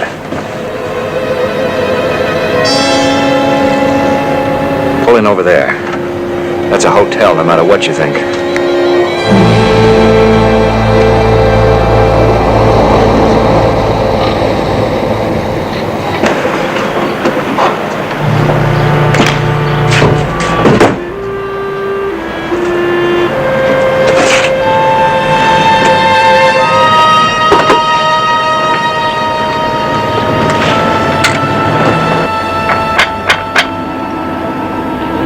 Nothing's changed.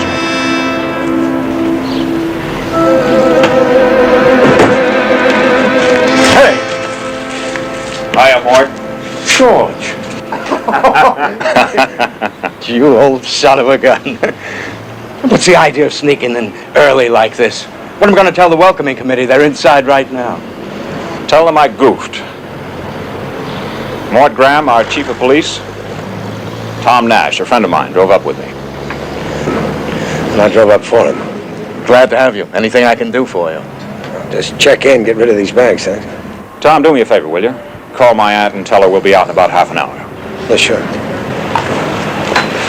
George, I can't tell you what it means to the town, what you're doing for us. Now, don't get sticky, will you? You'll be bad enough at the parade tomorrow. Relax and enjoy it. You've earned it, George. As a matter of fact, we're having a little party for you tonight. Good.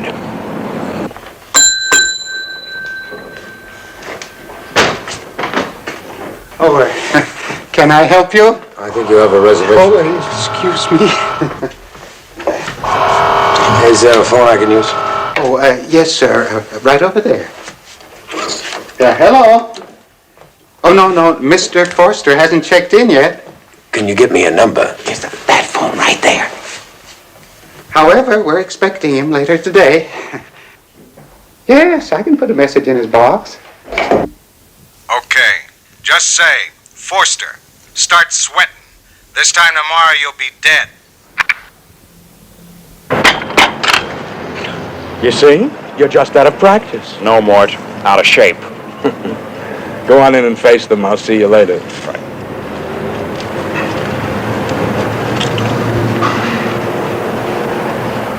Yes, I know. I know the lines were crossed. I heard what he said. I guess I must have had the other house phone plugged in on yours. I don't care how it happened, just who. Oh, hello, Mr. Forster. Hello. What's up, Tom? I tried to call your aunt. Somebody got on the line. I left a message for you. For me? He said he wanted to kill you. 8 hours driving, some people hear bells, you Now, know. wait a minute. Ask him. He took the call. Oh, just some kind of a joke, you know. Sure. You said the other house phone. Where is it? In the TV lounge, right through there.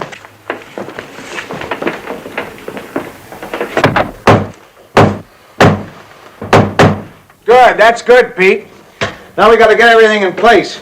Hey, that looks real fine. We'll put that across the speaker's platform. Who are they? Chamber of Commerce, you want to join? Now we gotta get the table and chairs and put them up in the middle. Roy, he's here, Georgie! Hey! Georgie! Georgie, boy! Come on! Good! See you. Yeah? You haven't changed a bit. Listen to this. Listen, I didn't mean to break up the meeting. It's practically over anyway. Arvin, you still have that old soda fountain at the drugstore? Why? You want your old job back? You never can tell. I might. Ben. How are you, fella?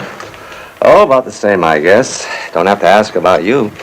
Hey, let's get a car and tear up the town like old times. We'll get a couple of belts. At least a couple of coffee. I'd like to, but I have to see my aunt, you know. It'll just take a few minutes. Anyway, we'll see you tonight. I'll be the first one there. Good. Gotta get this all finished up. Say, Tom, on second thought, I'll call my aunt myself. Roy, do you think you can scare up a decent room for my friend Tom Nash here? Any friend of Georgie's gets the presidential suite. Come on.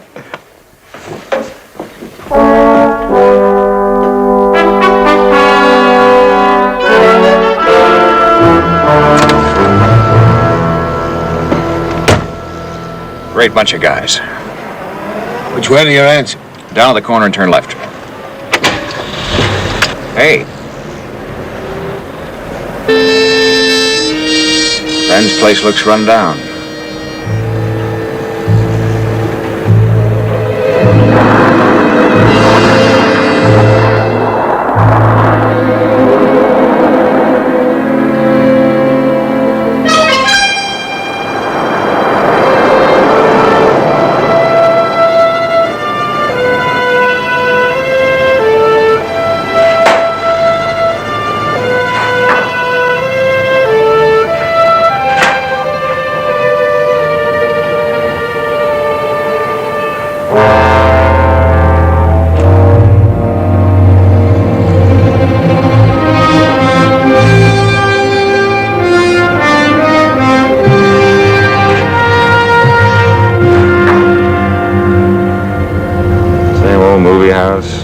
Beanery.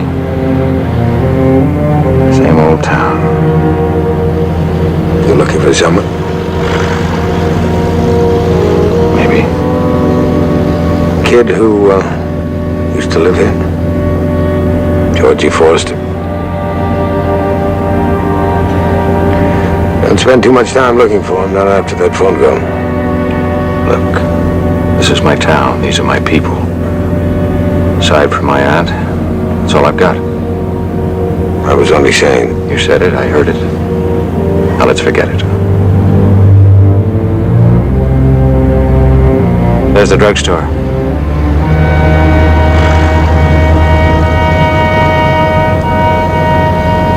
where you used to work? Yeah.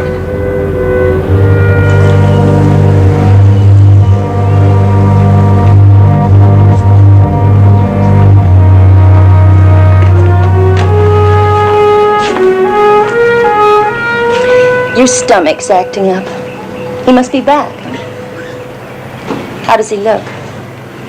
Well fed? Rich? That's too bad. I mean, it's too bad that he didn't come back looking for a handout. I don't know what you mean. At least then you could have said, I told you so. He didn't have a penny and you were barely 18. What sort of father would I have been to let you go with him? It's a shame that we never really had a chance to find out. Where are you going? I'm a lot more than barely 18 now, Daddy. I'm going to get a drink.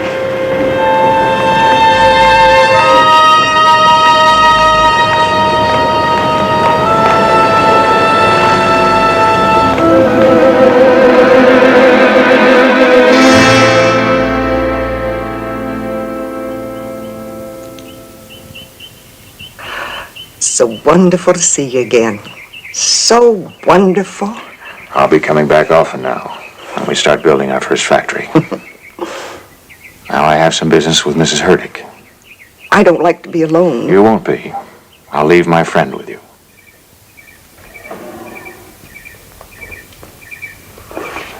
You'll want to hold your face. Come on the other side, please.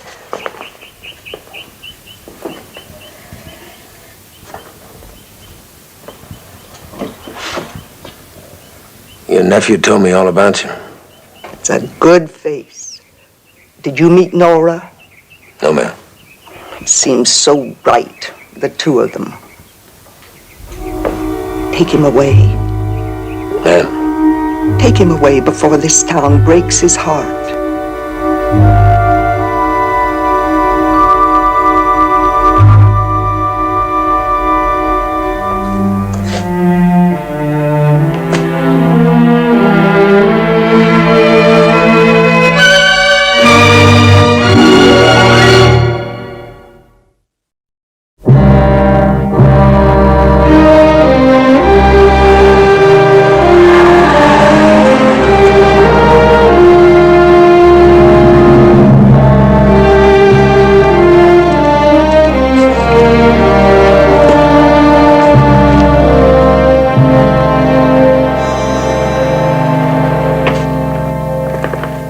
I'll get the keys. Right. Georgie! Yeah. 4 yards to a first down. 43, 62, 87. What?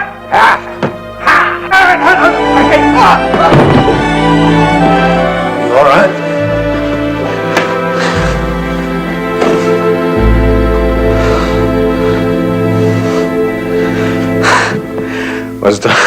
Was the time I can move to the left? You're a real pro, Roy.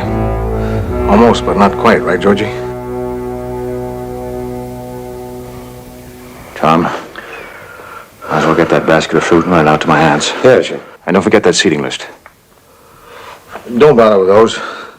Colby?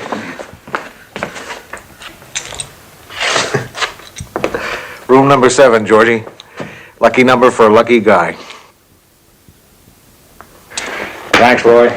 I'll get these. Yeah, this way, Mr. Foster. Thanks.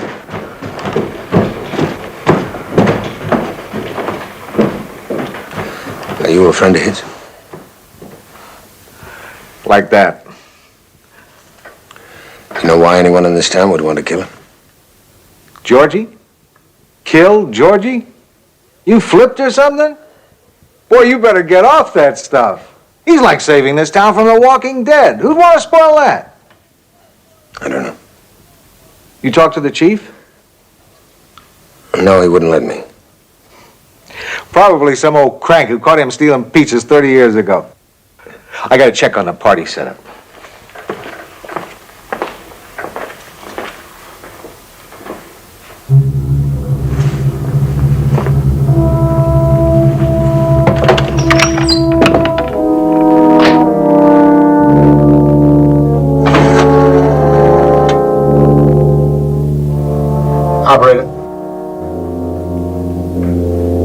please.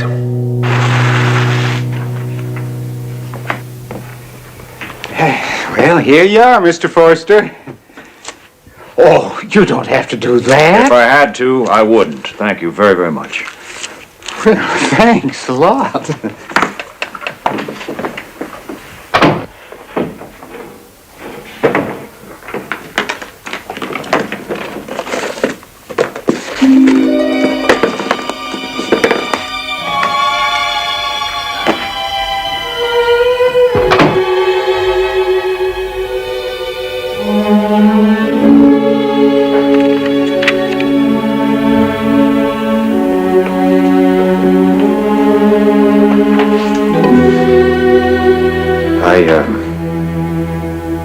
Drove by the store. I looked for you. I was there. I've always been there.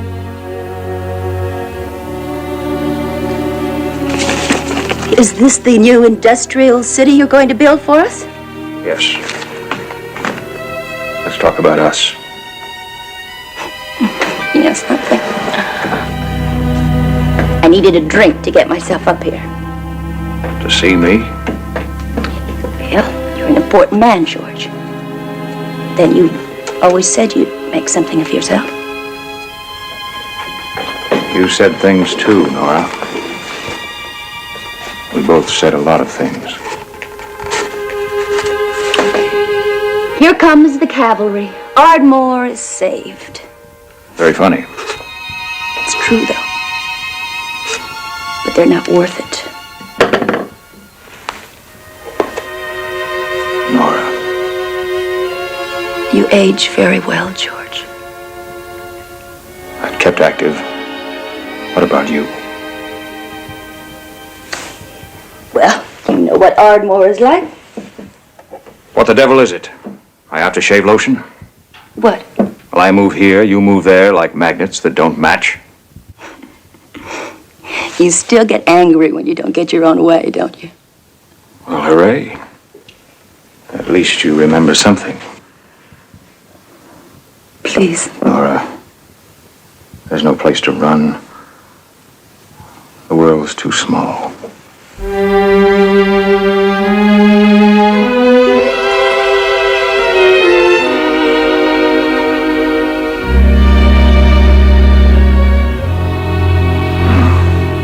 You remember that too.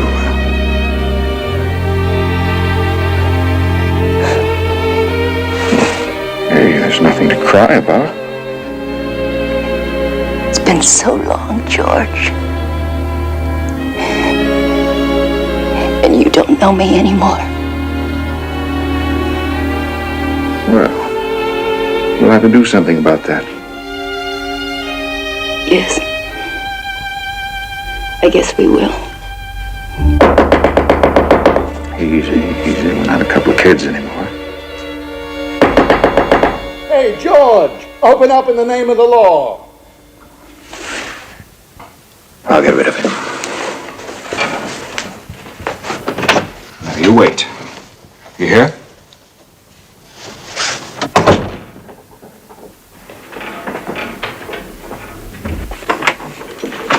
Well, hello, Mort. Come on in.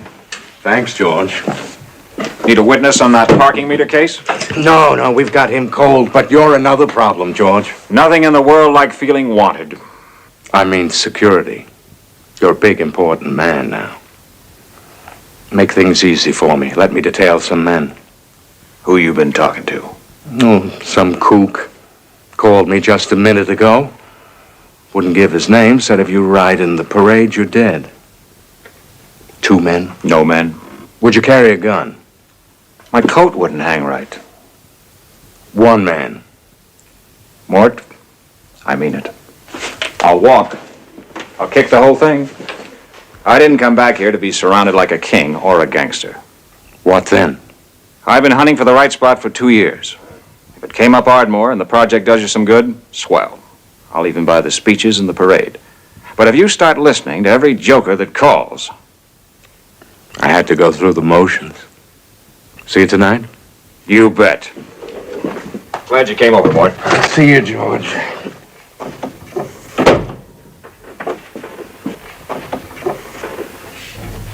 Nora? Nora?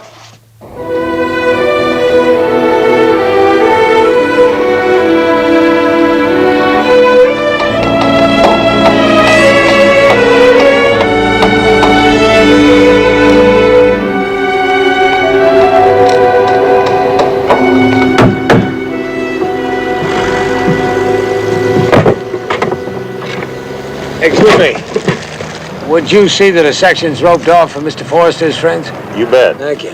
For the hanging? What? Or an auction, maybe? It's supposed to be a tribute.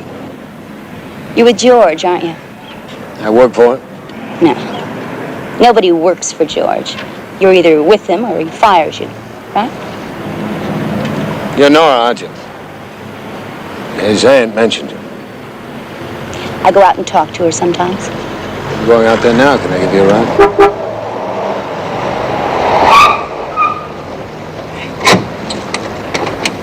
Hey, Nor!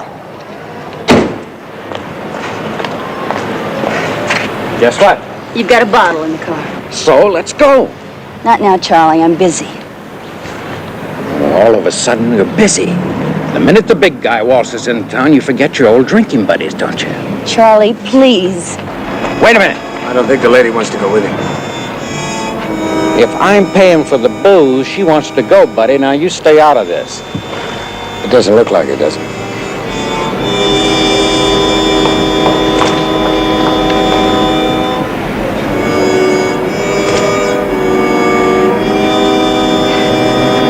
You're right. I guess there's no sense in fighting over a dame who skipped out.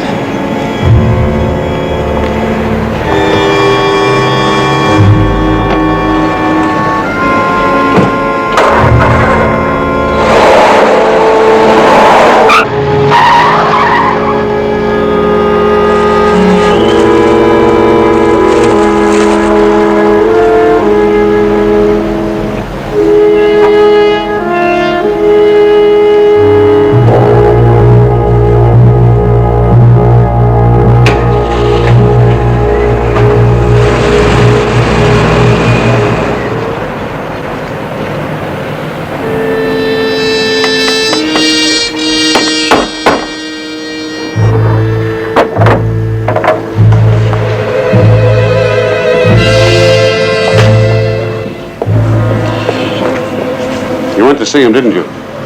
Am I still too good for him, Daddy? All I know is he walked out on you, and ever since then you've been running to the nearest bottle. It wasn't that he left. It was that I stayed. The fact is, he did leave.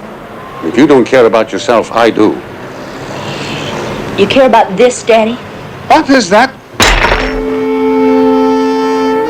That's what happens to things that you care about.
Yeah, but that, what do you call it? That, A pitman arm. yeah, it could have dropped off.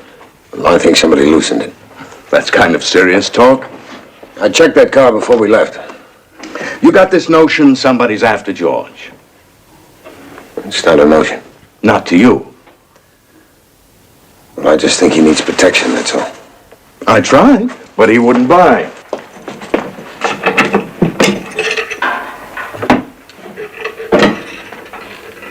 Ever use a gun? In the service? Good. You're always close to George. You're his protection. Just keep your eyes open. Schroeder. Better get some prints on old Tom Nash here. Prince? That isn't a pea shooter I just gave you. Takes a state permit. It's routine. We won't even send out the papers till next week. Well, why all the red tape? I mean, I'm going to have it back by tomorrow. If it wasn't for red tape, I'd probably be out of a job. Take him to the torture chamber.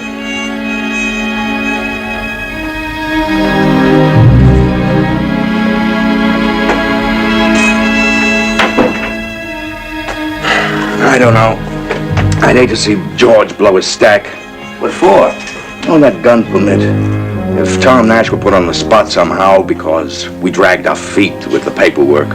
Okay, I'll put it through now. We can have it processed in a couple of hours. Yeah, Jack, do that.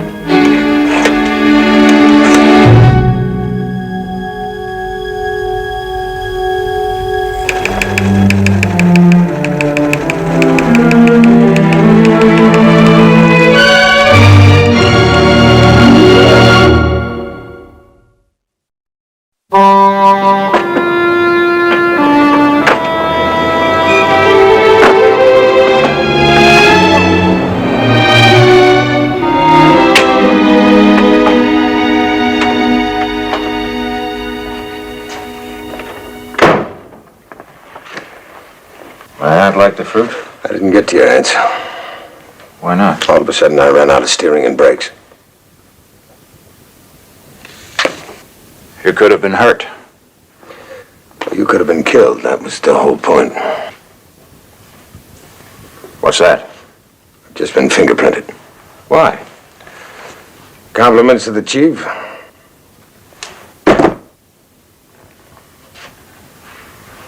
Fingerprints. That's bad news, isn't it, Tom? What do you mean? 6 weeks ago, I found you sleeping in my garage, burning up with fever. George, you know I appreciate all you've done for me. You know, that's not what I'm talking about. At any rate, there you were, without a coat on your back or a dime in your pocket, a man like you, sophisticated, intelligent. You must have been running. I've never asked you why. Don't spoil your record. Tom, let me help you. You can. You're calling it. There's a late bus tonight. I'm not leaving tonight. Look, I don't want you to stay for me. I don't want you to take that chance. They won't send those prints in until next week. You don't give up easy, do you? Well, neither does he. Who? Whoever fixed that steering assembly. Who in this town knows about cars? Now, wait a minute. If you're thinking of Ben... He runs a garage. You're wrong. He's not made that way. What way? He wouldn't try to kill me this afternoon and come to my party tonight.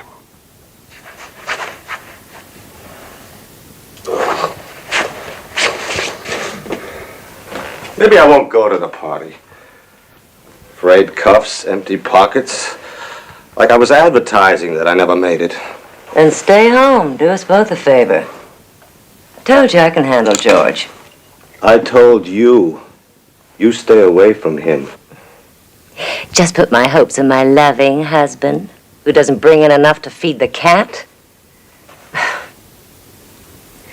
All the chances I had in this town, and I had to pick a nothing. Don't say that. A nothing! Shut up! No wonder you hate to go to the party tonight. You're jealous of George. You've shoved him in my face all these years. Jealous. Well, maybe you got the right. I'm warning you, Janet. And change that tie, Ben. It's got grease on it.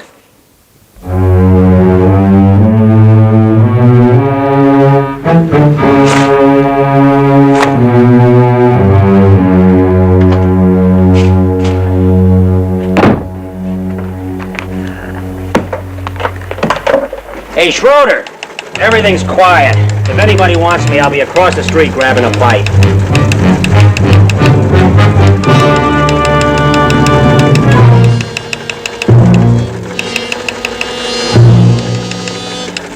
us hear some of those oldies, huh? Give me a bottle of scotch, please. The lobby. Maybe Ben wouldn't notice that I was out here with you. You see, Janet? Gang, a toast. We all know why we're here, not for any business deals. Georgie, we just want you to know you're with friends. That's right, Georgie. Yeah, let's hear it for little boy Blue. Thank you.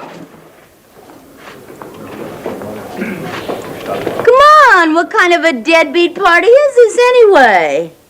I know. You're all worn out from counting your profits now, aren't you? Hey, where do we go to register? Get him out of here, Nora.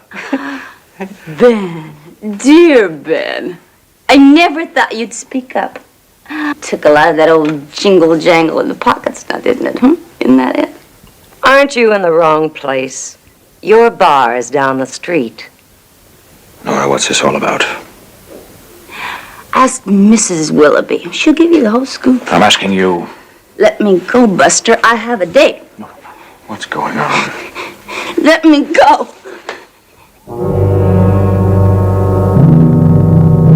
Do you think that the whole world just stood still while you were off climbing mountains somewhere?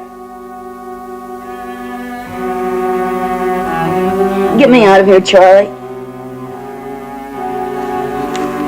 So, well, first lesson, buddy.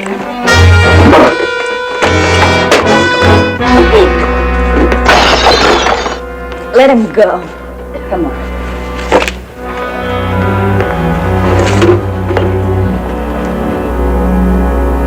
I've got to open up at 7 in the morning.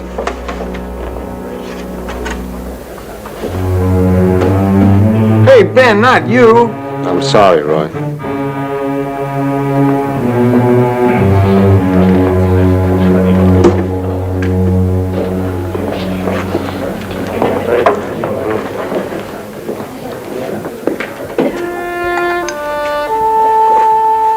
Janet?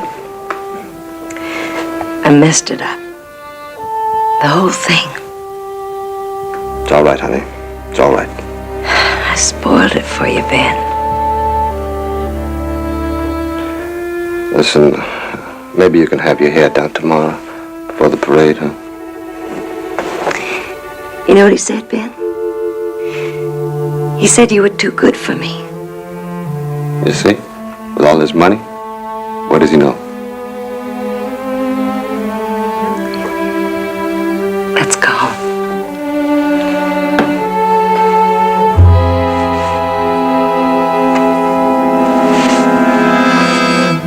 What's with all these party poopers?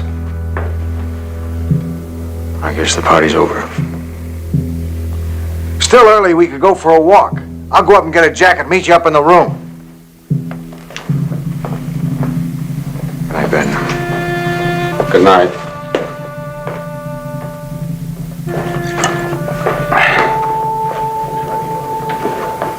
What's with you, anyway? Why, you told him off in there, and now you're hanging around waiting to get another look at him. Why don't you just get lost?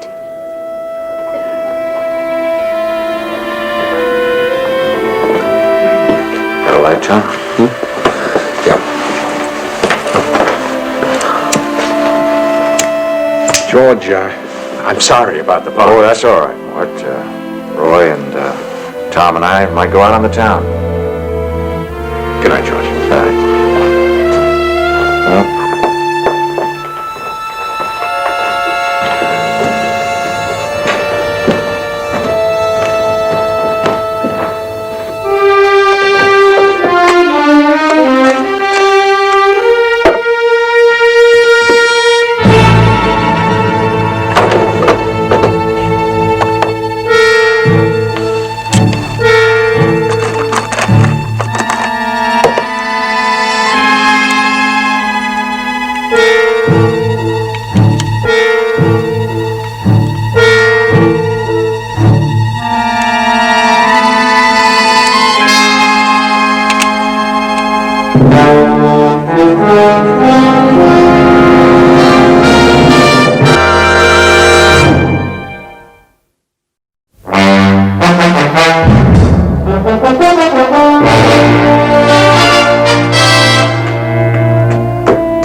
Send your staff down here to set up this project. We're out of here tonight. Are you in orbit again? All right, I'll go with you. Be my guest. Hello? Oh, hello, Mort. What's going on? No, I'm alone. He's in his room.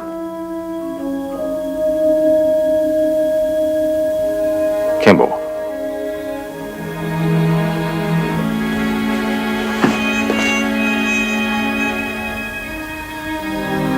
Yes, Mort. I'll be careful. Thank you.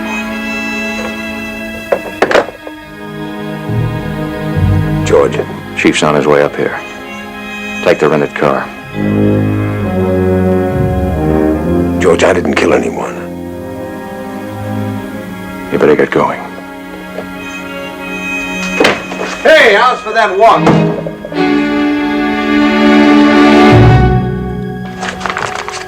Like an undertaker's convention. I just got a call from Chicago. Tom has to drive these papers back. And miss all the doings? I wish I could stay.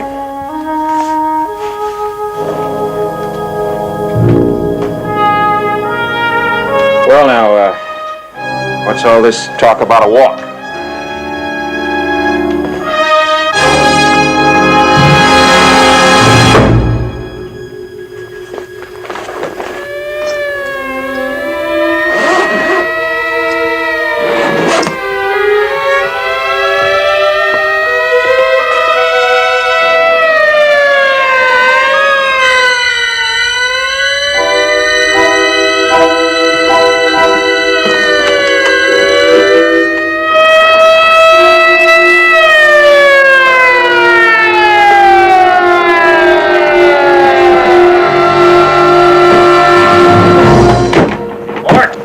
The lights and the sirens will wake up the whole town. You mean you never take on this guy, George? Where is he now? I don't know.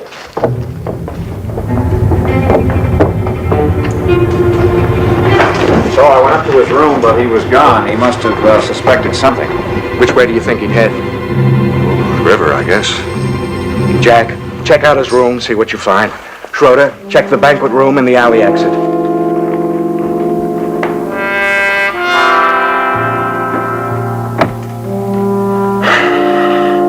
We'll pick him up. Believe me, it could have been a lot worse.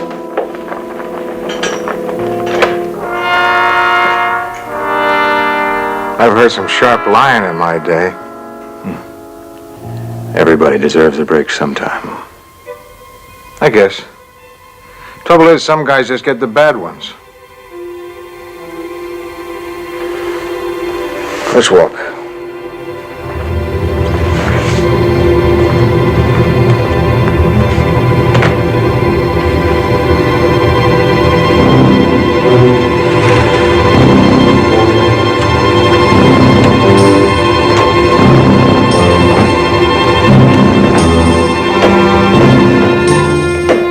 Nothing upstairs.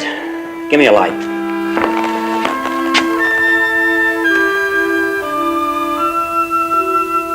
Nice.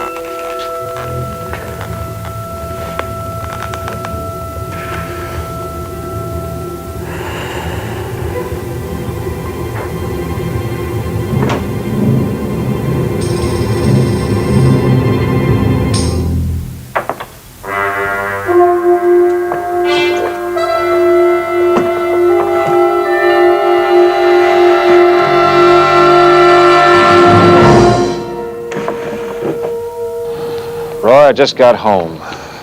Let's not spoil it. I just mean you're lucky. Getting away. Not having to walk the same lousy streets every night. Roy, come on. That's the corner where Clara said no to me. That's the store where I lost my first job. And the post office. Where I got my answer from the pros. Special delivery. To say they didn't want me. Your leg hurts, you think about things like that. Nights. When you're laying awake in your room.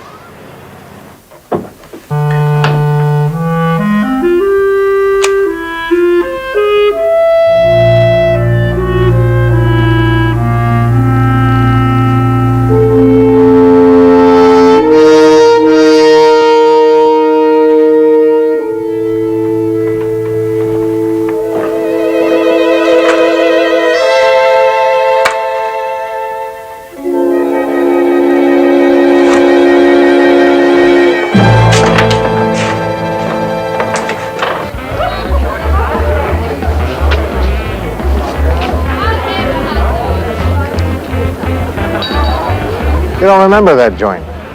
The Tally Ho. Not especially. The parking lot? Roy, that was 15 years ago. Yesterday. Well, stop remembering. I can. I pass here every day. I'm stuck.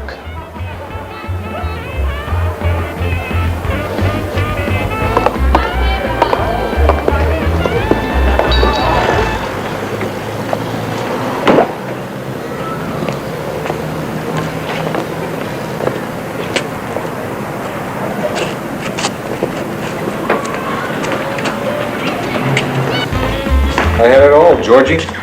From the next day, nothing. You feel sorry for yourself? Okay. Want to blame me? Okay, I'm used to it. Somebody's to blame, Georgie. One more year and I'd have made the pros. I was good. Not good enough, Roy. You just thought you were. All right. Come on! You just try to stop me. Gimp and all. You just try. Go ahead. Don't be silly, Roy. Don't you think we're a little old for this? Come on, I'll show you just how good I was. Are you sure you're all right?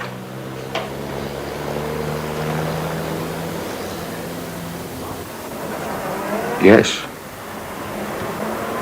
Yes, I'm all right.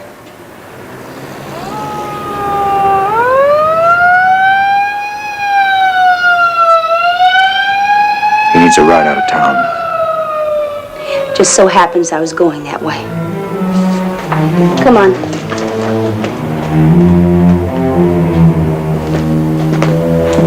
Tom, if there's ever anything I can do.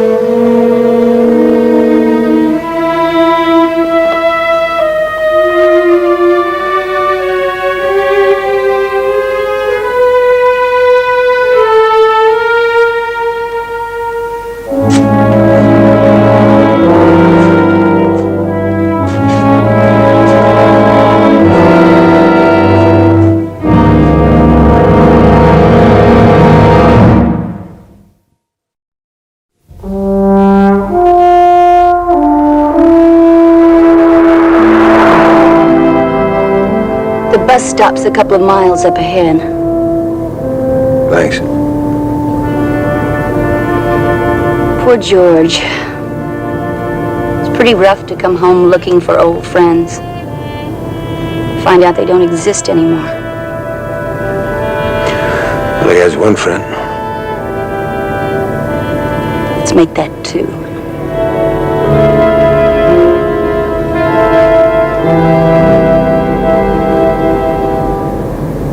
Darkness and silence and flight into fear. Richard Kimball has made this journey before. He will make it again.